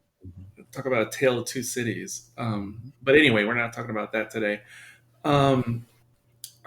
Yeah, as a kid, when I didn't understand all the dynamics of the characters, kind of like what we've been discussing now, yes, I felt like the other crew members, like when Spock comes in and he's super cold, I was like them, like confused and not understanding, and also not understanding why he was so different from TOS, and it was alarming. And then the thing about, what if he's more concerned about like his own interests over that of the crew, and, like all of that stuff befuddled me. But yeah, I didn't like really understand it until years later. Yeah, and that added to my sense of why does the motion. And don't get me wrong, even as a little kid, upon first viewing, I always loved this movie. But it still felt so different and separate at the time from what came before in Star Trek and what came after. But yeah, I was gonna say, I think part of that moment when he's laying in the bed with Kirk and he's kind of being humbled, I feel like he really did kind of maybe not betray them, but go off on his own. I mean, he took out that guy working in there, gave him the nerve pinch. He was going on in his own devices. This meant so much to him that he had to go and address it himself. He couldn't do things through the proper method. So I mean, I guess he did go a little bit rogue on them, but it ended up working out in the end, and he came back even more committed to his group than before. Would that be considered going AWOL? I guess so, yeah. Well, the crew of the Enterprise is known to do that on occasion. Very true, yeah. Understatement. Okay, because, we've already gone a long time, and I know it's going to be difficult to hit on particular points. I'm going to go scattershot for a second, but so one thing I found appealing about this movie, even when I was young, and didn't understand film a smidgen of the way I understand it now in general. The way I used to see this movie and why it engaged me, aside from all the amazing visuals, because I would eat that stuff up in any movie when I was young. But putting that aside for a second, the way I kind of saw this movie, and I'm just putting this together now, I didn't literally think of this in that way back then. But I guess I kind of saw this movie, the way it unfolds, is kind of like, there's a literary term for this, but like when you have a story like the Odyssey or like Sinbad, how it's like one thing after the other, like it's like you have these individual obstacles, and in a fantasy tale or like Lord of the Rings or The Hobbit, it's always like out of the frying pan into the fire, and then as soon as you get through one thing, there's another thing. But as a concept, conceptually, that's how I always imagine this movie. Like, we have to assemble the crew, got it, get on the ship, go to warp speed. Oh no, it doesn't work. We have like the whole asteroid situation. Facing off the initial face off. Do we use scanners? Do we not use scanners? Will they be misinterpreted? Those probe things come. Ilea gets snatched. Chekhov gets burned. Ilea reappears. Decker is giving her tours. Spock goes on his spacewalk. Like, to me, it was just like, those were like little Odyssey little adventures, like little stop offs. And it was always appealing to me in that way. And I would always remember the movie when I was younger in those little segments. And they were like little chunks. And that's the way I consumed as a young person. And that's why it was always appealing to me. Any thoughts on any of those scenes? Because there's no way in the time we have remaining that we'll get to touch upon specific things in the movie. Is the tape running dry, or what's going on over there? No, I mean, I don't know if we're going for 4 hours, but we've definitely done a lot of the philosophical talk in general, but not so much about I still the got actual some more. movie.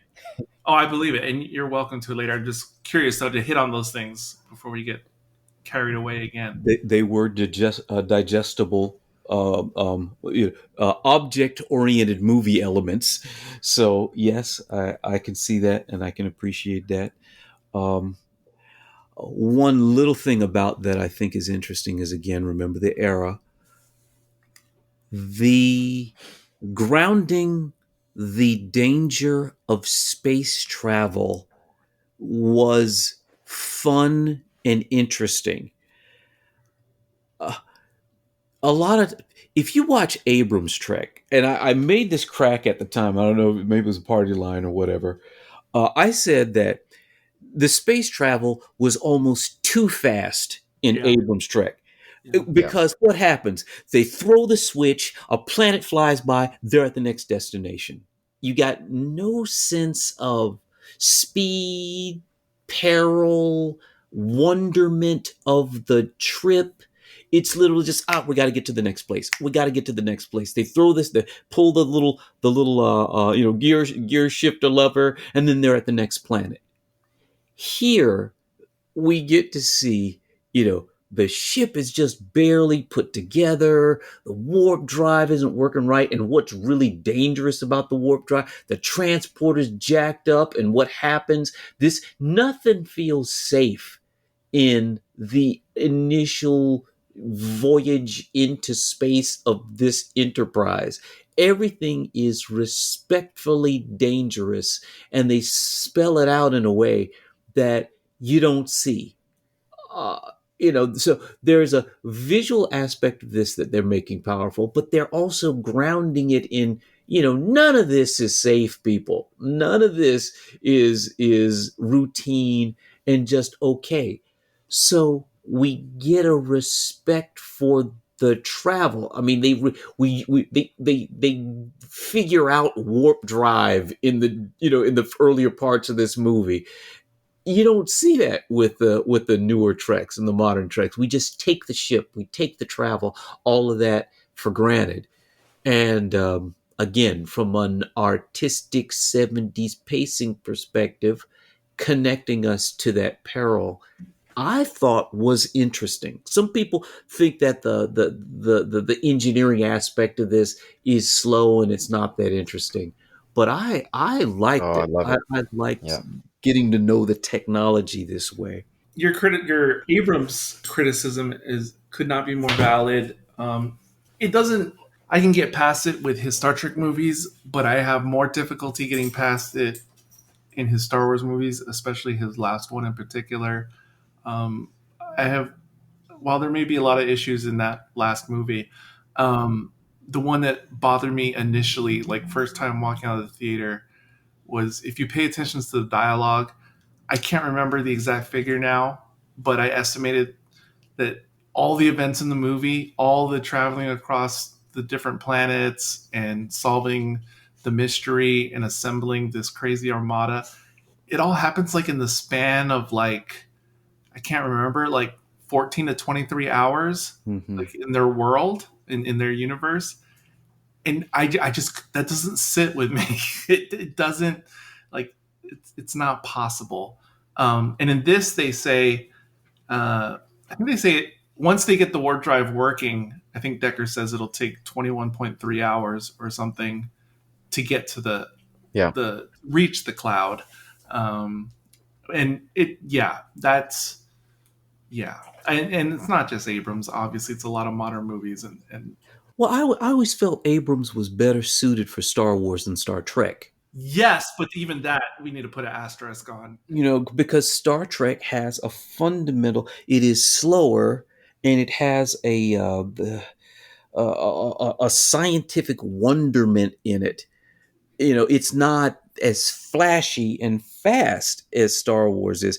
Abrams, while he is pretty good with punchy interpersonal dynamics, most of the time he's about the flash, the effect, the kinetics of things.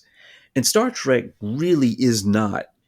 So to go back and see that, it's kind of like the Expanse, right? Where the technology, the space, the physics is a character, and you got to respect it as a real part of what's going on.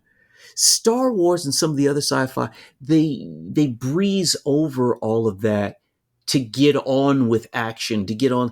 Meanwhile, as we see with Trek and The Expanse, that science, that physics, that peril of the journey is a part of the journey, is a part of the action, is a part of the experience that not everybody can portray on screen. So yeah, I just noticed. Just a minor note I was going to mention. It was in my notes. It's funny we're just talking about Star Wars. I was going to say I love the plot of the ship isn't quite working right. Is a great way to add to this tension of this big threat coming their way. They have a limited amount of time to address it, and oh god, the ship's fucking up too. But I was going to say I was wondering if The Empire Strikes Back, if they were taking a little bit of that with the Falcon being broken down for most of that movie, and they're constantly trying to fix it on the run. I think the Falcon is perpetually broken, because even in Star Wars, in Episode 4, when Leia sees it, she's like, "You came here in that hunk of junk." So I think being busted is a hallmark of the Falcon, more so than the Enterprise. More so than the Enterprise, but That's fair. Although the Enterprise sure gets busted up a lot in these movies. it does. It does. Mm-hmm. I know Caleb has often said on RBG, or speaking offline to me, I'm paraphrasing, tell me if I go wrong, but you would say that most of the Star Trek movies, especially the TNG, don't feel like Star Trek, and probably a lot of what you see in the newer series. Like, is that correct? Yeah, I was going to mention something about that a little bit later. I don't know if you have somewhere that you're specifically going, but I do have some points that this movie. I just had one thing to say about that idea, because Sure. while I can find something to like in practically all of the Star Trek movies, and really all of them, even the one that's a serious blemish during the Abrams tenure, I can find things to find all. Even Final Frontier has been growing on me in recent years compared to before. Compared to before. That being said, though, and even some of the Star Trek movies that I really enjoy that don't have big issues for me, still they are mostly action-y to a degree. And I do lament that in Star Trek motion pictures, whether TOS crew or TNG, that there is not really one that is like this particular movie, which is like many certain episodes of TOS and TNG and DS9, etc., where it is about the everyday problems, the mundane problem, the things that can just happen spontaneously, the interpersonal type things. Like, I do lament that there is practically no other Star Trek movie, new or old, that really spends time with those ideas, except for this one. So in that sense, I can agree with that. So I can still find things enjoyable about the other movies, and the other movies can remind me of different kinds of Star Trek episodes that are not like this. But this is the only movie that I think is like that, like taking time to explore an idea and going through the motions. Again, just brings us back to why the motion picture was so unique. and special. It's incredibly unique. Even years and years later, we haven't seen the like of it, and I don't just think it's because of budget reasons. And I gotta say too, okay, so I saw this for my first time. I don't know what year, maybe in 88, 89, something like. No, it had to be before that. Okay, maybe 87 or something was the first time I saw this movie in full. And even then, because I was like, one of my childhood magazine subscriptions was this magazine called Space or Odyssey. It was like a astronomy magazine for like elementary, middle school kids. So I was like a little NASA nerd as a kid, like many kids were in those days. And so watching this for the first time and then wondering, what's this Voyager thing? And literally seeing the probe and see, walking this movie, I didn't know anything about where this was going, right? This plot and what's behind this whole thing. But prior to seeing this movie, since elementary, I was always familiar with the Voyager space probes and the Voyager 1 and the Voyager 2. So also taking into consideration that for a lot of people at the time this came out, a lot of the Voyager itself, the real Voyager, was in the public consciousness. True. And so I had even though I saw this in 87 or whatever, I had that back knowledge. So I was genuinely shocked and surprised to see it. And instantly, even before they wipe off the name, I already knew what it was going to be. From the shape. Yes, from the shape, because I knew it already. And so you have to appreciate that. Because I don't know, there could possibly be people Caleb and Isaac's age right now, or younger, or even a little bit older, who maybe aren't even aware that a Voyager was a real thing.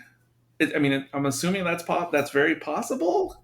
Well, Isaac, did the Voyager probe, did that make sense, or did it resonate with you when you saw that's what the reveal was? Did you make a connection there? It was a pretty funny connection. Caleb, you know what this reminded me of? I have a lot of these, don't worry. But this, not fully. Again, maybe Atoma wasn't thinking of this. Like, it's probably coincidental, but this is kind of like Magnetic Rose. Oh, yeah. There's a connection there. Yep. Little connection. Very, very small connection. I'm not even, again. You're going to have to briefly explain what that is. I have no idea what that is. So we recently did the anthology anime film from 95 called Memories. 3 short films. And the first sequence, the first session, episode, whatever you want to call it, has to do with this kind of like, almost think of like a haunted house in space. Not fully. But it's this machine, this supercomputer, that has this magnetic field that attracts things that if you look like, further away, like if you take it out of like magnification, you'll see it's kind of like in the shape of a rose. And it kind of has like this is obviously a standard, like I say standard, but maybe when this first came out, it wasn't a standard thing. Oh no, maybe Twilight Zone did this as well. I think there was an episode where something like this happened where like they send a probe or something like that and it returns and we're like, oh, it's changed fundamentally. Relativity, what's that? Sorry, I have been meaning to like drop that whole thing, but that's whatever. Boy, it was relativity in this case. But no, once I saw Voyager, I was like, no reason, no connection to Star Trek Voyager, right? That's why I was like, oh, that is clever. But just briefly I'll let Isaac continue in a second, but for Magnetic Rose, I guess it's sort of a spoiler, but yeah, it's also like a computer takes on this bigger reality and becomes something more than what it is. And there's maybe some supernatural elements in there. We debated that, but yeah, that's kind of the comparison to Voyager here. It becomes more than just a computer, it becomes something else. Yeah, it's like the Star Child computer. If Hal got sent instead of Dave, and Hal came back as an embryo, that embryo would be Voyager. All right. I'm going to give this. I'm going to give this 40 seconds, and then we're going to get back to that. But don't forget, in 2061, it turns out that the monolith Hal and Dave joined together to become the Star Computer, because the monolith is a library that is static, and it required consciousness to activate it. And once Hal got mixed in there, the three of them became a consciousness, a central consciousness. Okay, yeah, I only read the synopsis of 2061, Okay, I read so only one time. But getting back to, in the olden times, the Voyager was a celebrity, right? Yes. I mean, Yes. there is actually a really, for folks of a certain age, the Voyager probe has a sentimental connection, because, I mean, this is going to sound a little crazy. Again, I am a fan of Voyager, but as I was growing up, the Voyager probe was going deeper and deeper out into the solar system, and it was showing us things that we had never seen before. And so as I went through grade school, the Voyager would visit new planets, and the material would be live. So it'd be like, this year we're going to learn about Jupiter. And then boom, the images and the data would come in live that no one had seen before. And Voyager was this thing that was bringing the solar system into our classrooms and into our life. And then the next year, this year, we're going to see, what Neptune is doing. Voyager would bring this, and it was this character that was such a powerful and a daily thing. It was like a teacher. It was like, and it literally was like Carl Sagan and Voyager were just hand in hand doing mess and bringing every day, just bringing new stuff to us. And so there was this emotional connection to the technology. Even in 79, it had only been launched like 2 years at the time, but the idea of the hope, right? That's one of the few probes we put the crazy little record on it. So if aliens ever found it, they could, find Earth, and they could understand human society. There was really this emotional connection to this thing. And, the space program was on the way out, and it really was our last ambassador to what, space was all about. So, that being said, there was an emotional connection when it was Voyager. You're like, oh, my old friend. It really had this strangely powerful connection that made sense. Yeah. And even now, old Voyager 2 is still sending us interesting information from outside of the solar system. And every week, when we thought it was dead, we were like, oh, not our friend. And they somehow, with duct tape and rubber band, managed to hold it together even after all of these years. Weirdly, Carl gets his Wi-Fi routed somehow through Voyager. True. I believe that's how it happened. But yeah, that was just in recent news, how they had thought, I don't know since when, that Voyager was done. Yeah. Like incapable, and then it like magically came back online relatively recently. Updated the software patch, and it's still running. It's insane. It is insane. And oh gosh, you reminded me of something else. Oh, I had one of my favorite, is it a cult sci-fi movie from the 80s that I just revisited recently for the first time in a long time in 4K, was Starman. And I forgot that was a big element of the movie. Yeah. The scientists are trying to figure out, like, why are they coming to visit us now? And then the nerd, the typecast nerd in the cast, I want to say it's that guy from American Graffiti, the really nerdy one in American Graffiti. Well, he plays the I think you're right. nerd. Yeah, he plays a science nerd in Starman, and he's like, the general or the whoever is asked, like, why are they coming now? Why are they investigating? And he's like, well, we sent this record into space, and what did we expect? If someone finds it, because they're like, how do they know how to find it? It's like the coordinates are right there on the record. Mm-hmm. And it's like I forgot that was an element of that. I love that movie so much. That's a good one too. Yeah, I cannot tell y'all how much I love that movie.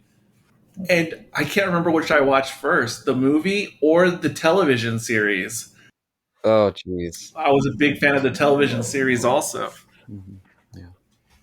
Oh, but Isaac, were you gonna say something else? I feel like you were going somewhere. You started going, and then you got cut off again. Well, I have a lot of, it's been a great podcast to listen to you guys talk about, but I do have Yeah. at least some references and at least like going forward things that I'm like, oh, hey, this reminds me of this. But I don't think it's interesting, so we can proceed onward. No, do it. It could be interesting to me. Cracks Knuckles. Okay, I've been holding this one for a while now because I could not help but think of this when Spock is like mind melding or at least maybe not mind melding, but he's seeing these images. Obviously, that's entrance into the monolith, of course, inspired. But just with how he was, I guess, interacting with Voyager, it was making me think of the animated series episode that we did. One of our planets is missing, where they go inside this like living gas giant or what? Not gas giant, but this living machine. I'm like, dang. Yes, that was the Fantastic Voyage animated episode. Say it that way.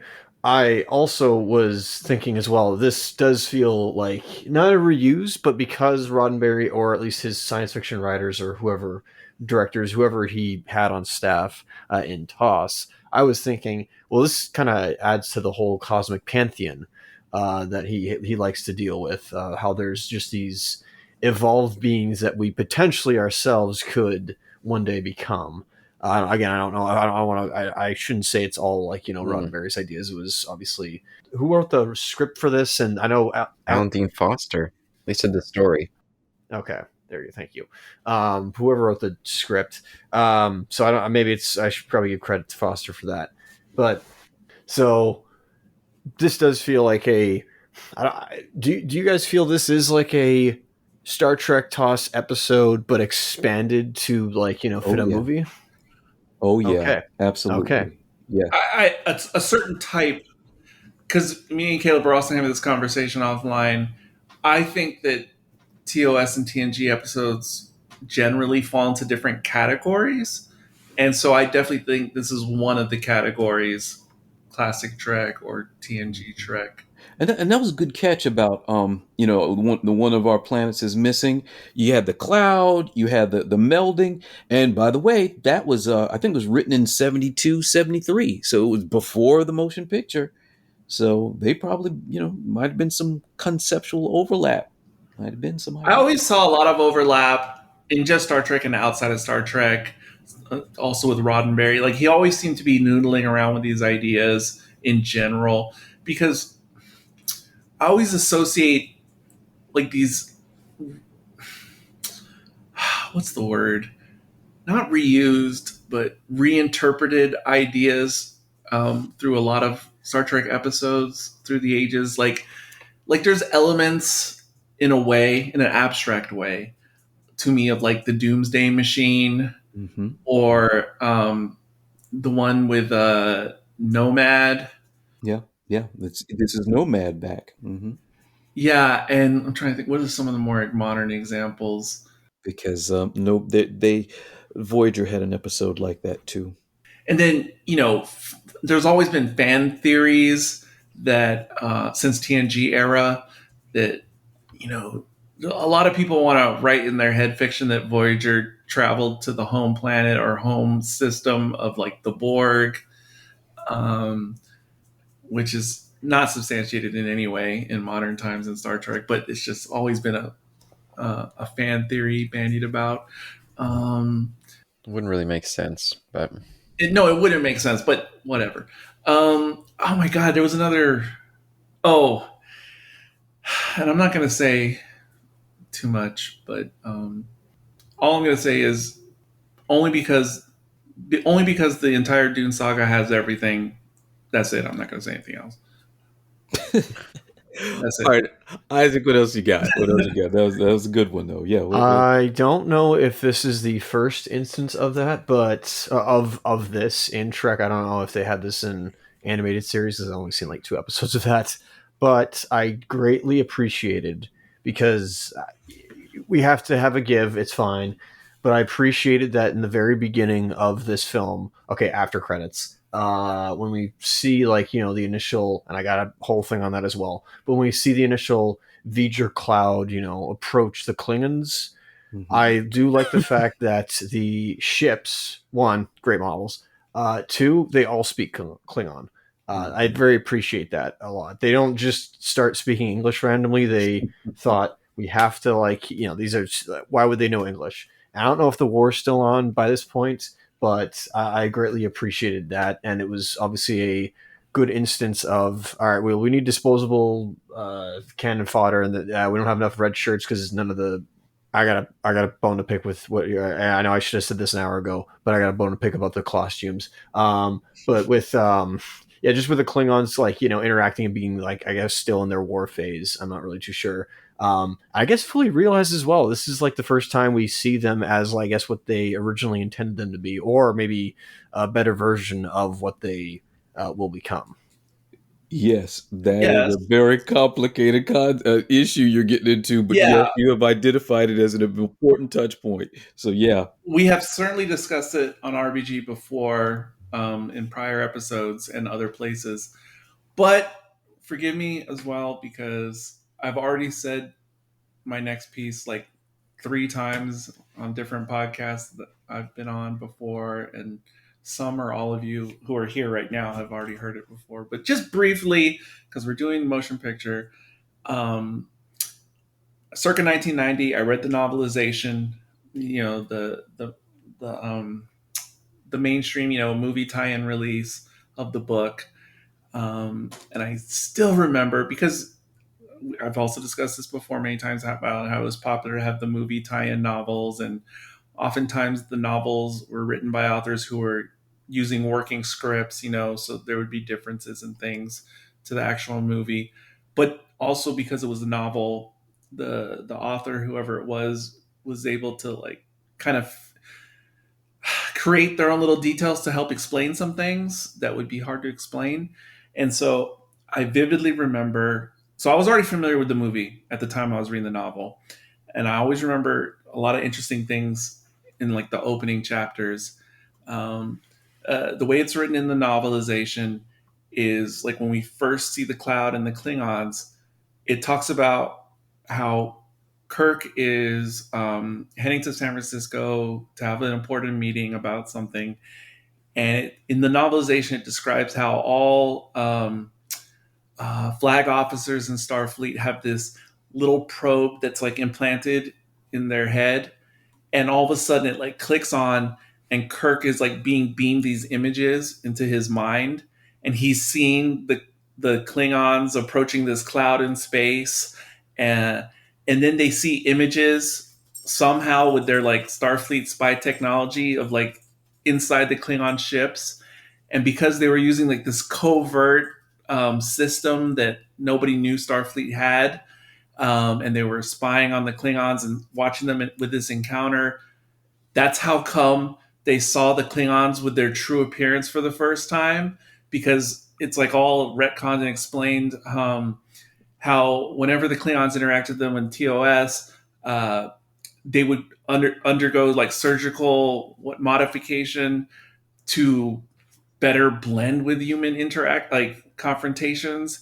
But because it was this spy technology and it's getting beamed in through these covert channels, we're actually seeing Klingons for the first time, and all that stuff is all beamed into Kirk's head as he's going to this meeting. And I just remember thinking, this is the craziest stuff ever. What is going on? So yeah, this some of the insights from the novelization. That's crazy. Was the novel also written by Alan D. Foster? I don't know. Let me look it up real quick. Yeah, you might be able to there. No, that's just why I used to love reading the movie novelizations of, I read Dick Tracy, I read Batman '89, I read Back to the Future, Like I read all those novels just because I'd be like, what's the inner insights? And I remember reading the novelizations for the original Star Wars trilogy. And out of all 3 books, you get like 6 paragraphs of novel information. That's it. That was disappointing because I wanted to get so much backstory on the Clone Wars and everything. You know, you just get tiny little. Anyway, Wait 30 years. right. So, was this the first time the Klingon language was invented, or was that later on? I mean, I only used a few words, so they didn't have the whole alphabet, but I know it was later, I think, expanded upon in other series. I think this was the first that we'd ever heard it, and it would be the same canonical language, you know, further explored in later movies, etc. I believe. I don't know. I don't know for sure at the top of my head. That's a good question. All right, so I'm looking this up. I had to go online to get to the answer to this. Is this AI telling me the truth? That doesn't seem right.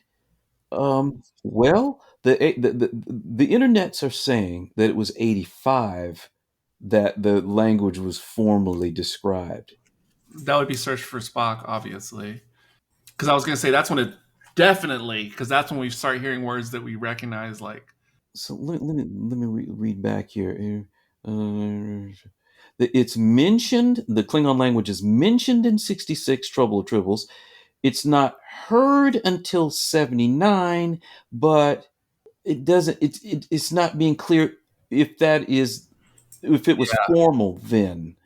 If it was formalized in 79. So I could see, it could go both ways. And it would make sense. I mean, if that is actually true, 85, I could totally see that. By the way, all right. Yeah, okay. So the Wikipedia and online, it says regulated by Mark Orkrand. So what that probably means is this is the first time we heard it, but they were making up gibberish in 79. But then they finally said, all right, we got to put some discipline on this. And Orkrand formalized it in the 80s here. Yeah. And by the way, if you're like a fan or if you ever dabbled in Duolingo, the app, for a long time they've had Klingon listed on there as a course. And they also have Valerian. No way. Yes, they do. Unbelievable. Yes, they do. So you can actually do Duolingo lessons in either of those languages. And by the way, I've gotten to meet Mark Orkrand at a convention one time, the inventor of the Klingon language. Oh, wow. He's very cool. Very cool. According to the cover of the novelization, it says at the bottom, a novel by Star Trek's creator Gene Roddenberry based on the screenplay by Harold Livingston and the story by Alan Dean Foster. So okay, all right. So I don't know who made the whole thing up about the mind probe and the Klingon ridges, but yeah, there you go. And Isaac, I don't know if you've met this character, but do you know who's not the Klingon, but the actor in Star Trek? Do you know who plays the Klingon commander, the one who we see at the beginning of this movie? In the flagship? No. Is he a recurring Trek alum? Yeah, the actor himself, yes. Not as a Klingon, but... was he... He wasn't one of the Klingons from the original series, was he? No, he didn't play a Klingon, but he actually played 2 different races that look similar in the original series, but not Klingons. But Isaac, you how many episodes? You haven't seen many of the original series, though. Yeah, but you might see him in a movie too. It's like scattershot of like how many? Like I wouldn't say half of all of TOS. Oh, okay. Yeah, I know I'm pretty sure the other guys know. It's what's his name? Leonard Cohen? Is that the actor's name? What? I don't think that's right. What? The singer? The singer? No, that's not right. No, not Leonard Cohen. He was a Trekkie. Sorry, I messed up his name, but he plays Spock's father, Sarek. Oh yeah. Oh yeah, I've heard that. That's Mark Leonard. Oh, I was Mark close. Leonard, there you go. Leonard Cohen, Mark Leonard. You know, same cousins. By the way, I met him too. I teased him because you met him too. I met him too. I teased him because I said he spelled his name wrong. We got a good laugh about that. When did he pass? Because he's been gone a long time, right? I think it was around 92 or something like that. Wow. I think, is that right? Let me look him up before I'm just. But yeah, I mean, he first appeared as a Romulan, right, in TOS 96, and would appear all like throughout multiple movies and play different characters in Star Trek. And TNG and yada yada. I met Mark Leonard at the same convention that I met Rene Auger-Bangerwaj, who was Odo. They both were at the same convention. Aubergenois. Yes, thank you. Aubergenois. I met it was just before DS9 premiered. And he was joking around. He says, "I love playing Odo because the makeup hides my wrinkles." There you go. That's funny because I've always thought that just in my head. None of us had even seen Odo at the time. They wouldn't show him at the convention because it was the big reveal. So he's trying to describe what Odo was before anyone had seen him before. It was a lot of fun. And not to get racist, but here it goes. Or racial, I should say. Because even when I was a youth, I always, this is an older conversation. It's not like I invented it, but the key races, like in TOS, alien species, and what they're, loosely based on from Earth. And I always had thoughts about the Romulans and, well, not so much the Vulcans, but the Romulans and Klingons. I always had thoughts about them, even since I was quite young, about who they may represent and who the Klingons may represent. They've taken different things from our Earth history at different points in Star Trek history. But because I've been watching, a lot of these Sandal epics from the 50s and 60s just recently, and it's a thought that I'd always had since I was a little kid, but it just further confirms it, is that in this movie I saw recently, in particular with Yul Brynner, Solomon and Sheba, there's a lot of like sub or minor Arab characters in that movie, and all of them, their hair, makeup, facial hair especially, their mode of acting, delivering their lines, their cadence, they all look like Klingons, just with different costumes. It's obvious that the actors who are playing the Klingons in TOS were just channeling like that same energy, and the appearance, like facial appearance, it's just dead on. It is no different. It's exactly the same. But yeah, just pointing that out there since we're talking about Klingons. Well, their evolution and the story of their evolution keeps changing throughout the whole series. That's what I meant when I said you hit a touchstone about seeing the Klingons at the beginning of this motion picture. It's not the first different appearance of the Klingons we get. So that gets crazy. Yeah, and even though they do have the forehead ridges, obviously, in this movie, the particular style of their ridges is still rather unique in the movies, how it looks in the motion picture. But if I remember correctly, when we were covering Strange New Worlds Season 2, there was an episode that featured a bunch of random Klingons in that season, and we hadn't really seen them much in New Trek in that era until that episode.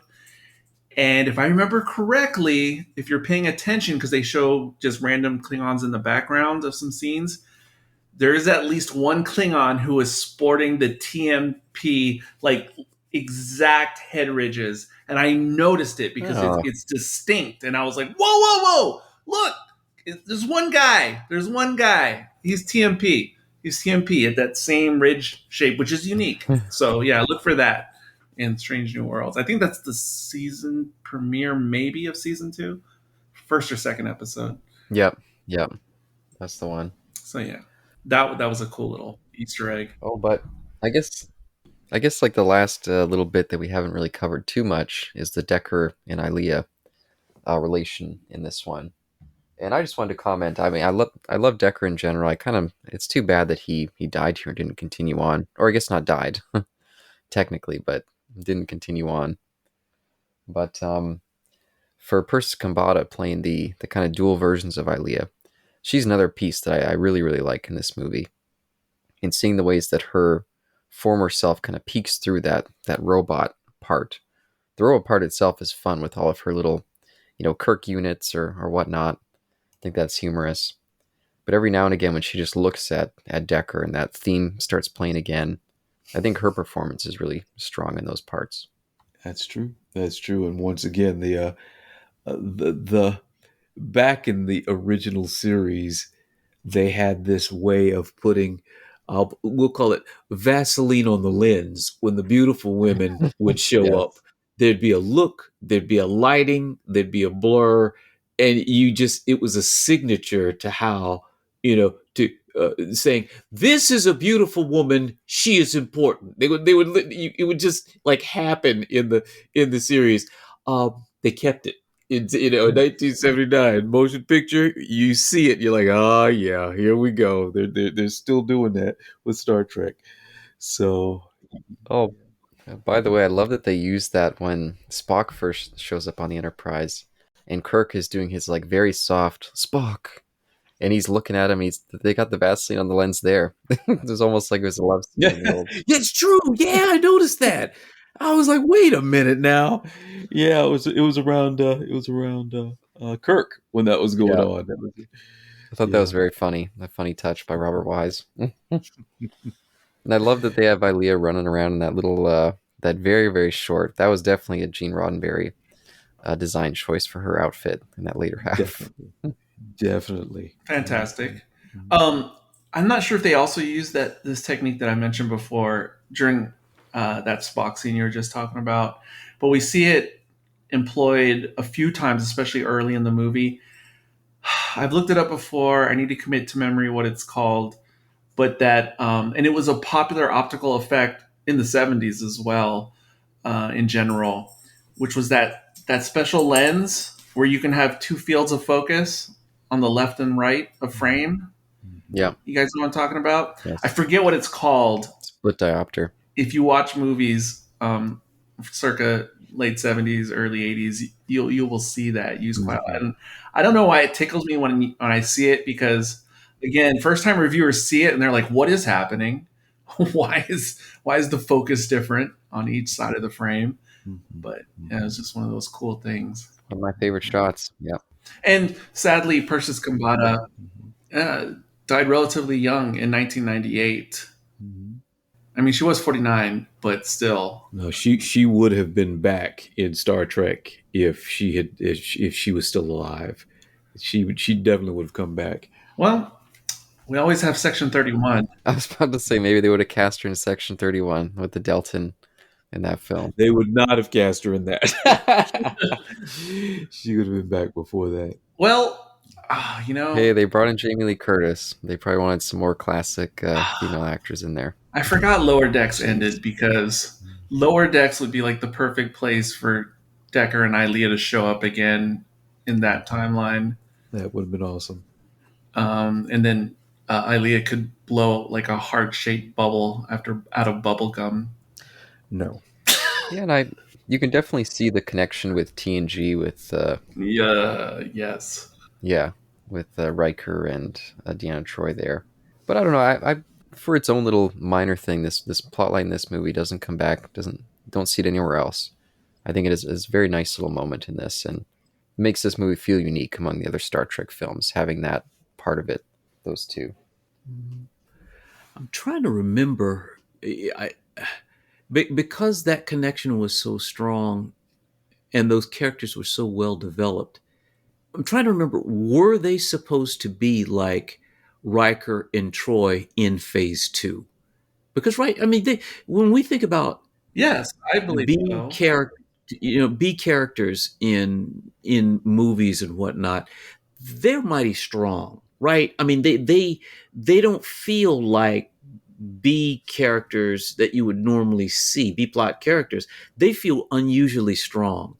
Yeah. And I think it is because they were borrowed from the Phase 2 ideas that they were supposed to have been, like main characters like Riker and Troy were. So they were a very interesting couple. They were very big individual characters. They had great moments. They got bigger moments than Chekhov and Uhura and Sulu did. Yeah, no doubt at all. Yeah, and they use at least her robot version to mirror that Spock plot of discovering that they need more than just pure logic. They need that human component. Mm-hmm. And the way that she brings that in and kind of embodies it, I think is just great. Yeah. Yeah, it's always one of the things I've lamented with some of the Gene Roddenberry stories throughout his time, TOS, but really post motion picture and TNG during the times when he was still alive. That just like you said, I am almost certain that yes, this was going to be a major plot point in the Phase 2 series, and that obviously it was used in the motion picture, and the whole concept reused for Encounter at Farpoint. So many crossover elements, and just the idea of a returning, potentially dangerous probe or something. Because I always found similarity as a kid with just the idea of the probe in Voyage Home and other particular episodes of TNG. I felt Roddenberry just like he reminds me of, like, if we're talking about Doctor Who, or you could say George Lucas. Well, George Lucas is different, but in Doctor Who, like the writer Stephen Moffat and RTD have their wells that they go back to, and if you just watch specifically their episodes, and you could say in a way like Christopher Nolan does it in his own way. Christopher Nolan always has themes in virtually all his films of kids growing up without their father or something like that. And Hitchcock had his themes in his movies where they're just like revisiting the same theme over. I'm not criticizing it. It just, I always felt it a little bit more than I wanted to in Star Trek specifically during the Roddenberry era. It didn't take me out of it or anything. I just was like, okay, but something else in a different vein. Yeah, it's fair. True. But done extremely well in this one instance right here. Of course. Taking nothing away from this movie. And of course, the other person who was supposed to be a key character, because Nimoy wasn't even going to be in this movie or series originally, because he didn't want to be a part of it. And they were going to have that Vulcan character, what was his name? Gore or Core? Zahn? Zahn. Oh my gosh, his death scene. Wow, did that hit when I was younger. Mm-hmm. Wait, what do you mean? You mean the Oh, no, not that guy. Not that guy. Okay, not that guy. He wasn't the one, because they actually cast an actor, for Phase 2. And yes, the concept of that character was that guy you're talking about, but the actor himself, who was actually going to play the Vulcan, who was going to be a regular cast member, they made him the guy on the Epsilon station. The one... Oh, okay. The human who's like Enterprise, him and there's a female next. He was the actor who was cast to play the Vulcan, who would be the Vulcan of the main crew if it had been a television series. But yeah, the other guy, though, speaking of his death, there's an image on the album, the sleeve of the record album, and it's a publicity shot, and it's kind of hard. I've looked for it. You can find it on the internet, but it takes a little Google sleuthing. In the album, there's a still image without all the post effects that shows the two crew members shrieking in pain, like freeze frame on the transporter pad. And that used to freak me out. Just looking at the image in the album, which you don't ever see in that kind of clarity and definition in the actual movie ever, but it's just on the sleeve. Mm-hmm. Well, do we feel like we're coming around to the wrap up section, the rating? Yeah. I feel like there was a couple more technical things I was going to say, and once again, the video fidelity of the modern director's cut is absolutely astonishing. There are minor changes that were not in the original theatrical, but they're mostly in the beginning of the movie, and they're relatively brief. But one of the biggest ones is seeing the long views, or external shots of the surface of Vulcan. And, the first director's cut came out with the DVD release. And it was great and all. And it looked the same as the modern director's cut, except it was mastered in SD. And while that was the greatest version at the time of the DVD release, probably a lot of fans are familiar with that version and maybe have not seen the Paramount Plus or the new physical 4K version. Please look at the new version. It is it's phenomenal. The DVD one was cool.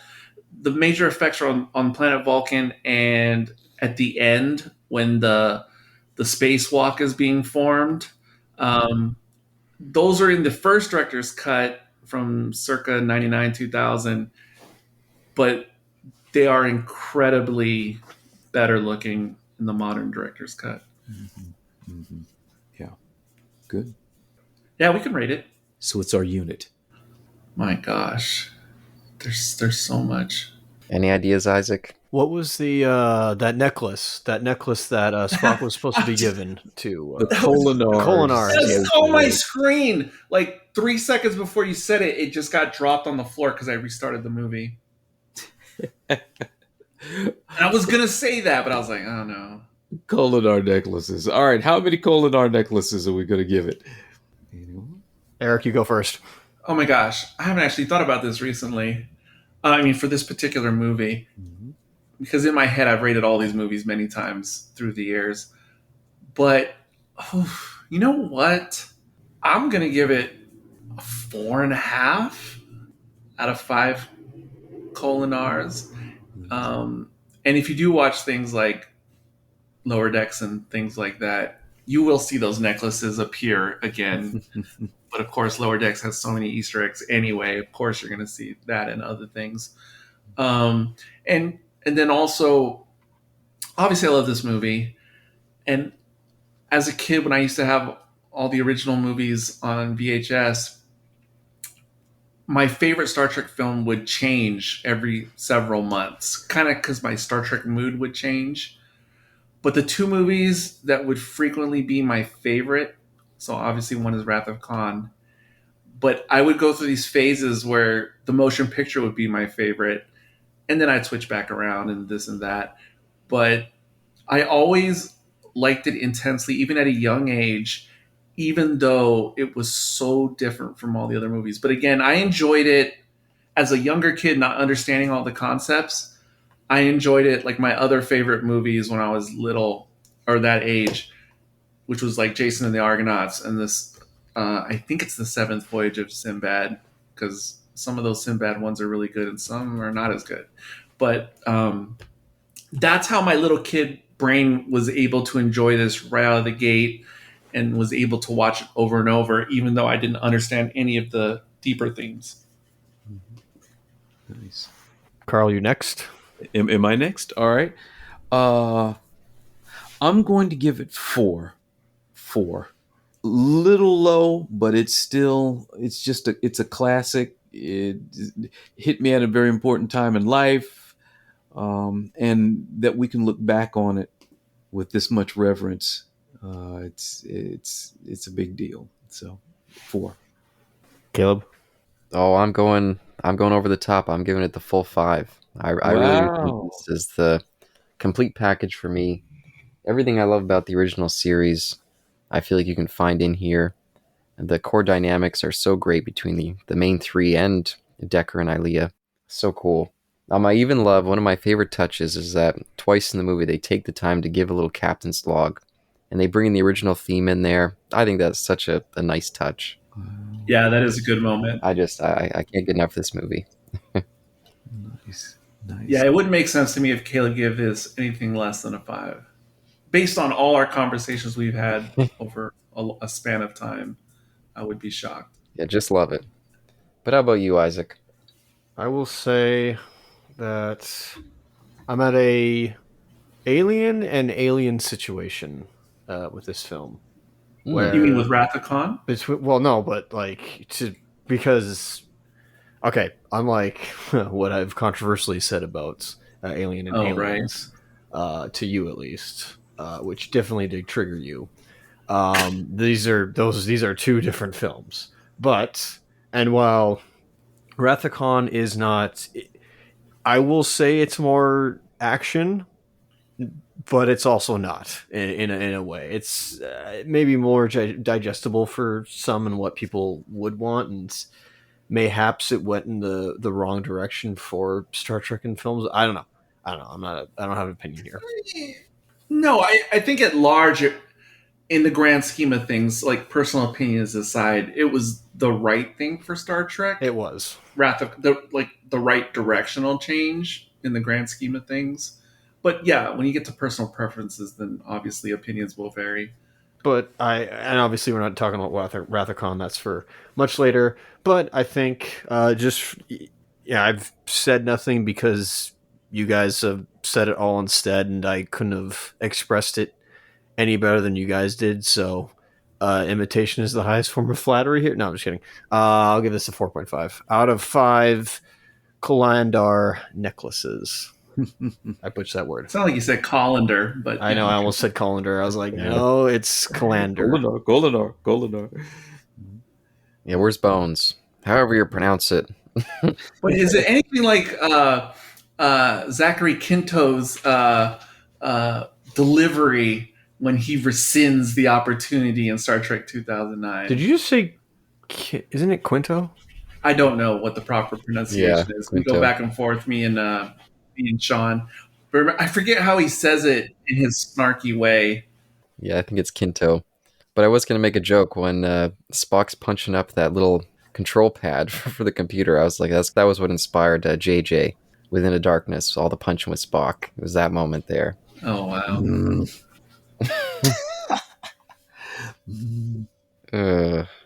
But yeah, I guess I think we've wrapped it up there. Yeah. I think Abrams distilled it. I can't remember what the Vulcan Council was saying, and they said some comment about Spock's mother, and he was just like, I forget his snarky comment. Gotta love those snarky Star Trek Abrams comments in those scripts. All hail Kurtzman and Orsi. Oh no, let's not mention that guy. Oh, we mentioned. I don't know if you've listened to last week's episode, Caleb, but No. His name gets mentioned quite a lot in that particular discussion. Yes. Well, please give us some feedback. It's been years for this particular podcast, at least that I've seen, and yeah, we've done 2 movies now in discussion, and there's other things I mentioned last time. Other movies, certainly, of Star Trek, and other things that are Star Trek adjacent, possibly at some point. Things like Orville, things like Galaxy Quest, things like Black Mirror. Certain things that I would love to have discussions on. Futurama. Okay, why not? They have that episode. I mean, shoot, we can start doing Family Guy specials if we want. Oh, no. The TNG ones with the actual voice cast. But, yeah. Let us know what you think about other things besides the main series. And, yeah, closing out the show today, this is Eric. This is Carl. This is Caleb. And I was Redshirt Isaac, who did not get murdered in this movie. And until next time, out there, that away.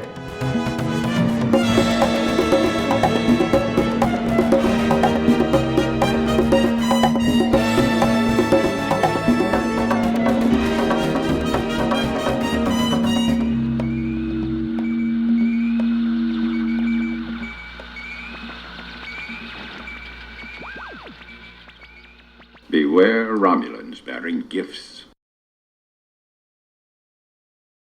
That away. I think that's what he said. Oh, wow. So, yeah, Kirk had a few, I guess, in the movies. Oh, hey, don't. Okay, save this for the stinger. Other crackpot things that I saw from this film that I later saw. One beginning, once again, as the Voyager cloud is approaching the Klingon vessels. Opening of Transformers '86, and then the end where both Booker and Booker and what's her name? Aya's I guess machine vessel, whatever you want to call it. Ghost in the Shell '95. All right, I'm done. Nice. That is true. I agree. Oh yeah. Yes. Oh, yeah. I had to think about that. Mm-hmm. Yeah, I guess because my line for the regular tagline is when they're embarking in Star Trek 3. Yours is from this movie. What, at the end of the movie, right? Yeah. And then he does that one spoiler for Isaac in I can't remember if it was. I think it was the Undiscovered Country when he says that line from Peter Pan. Yeah.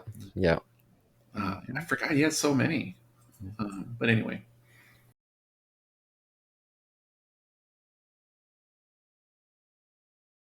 Hey, stop it.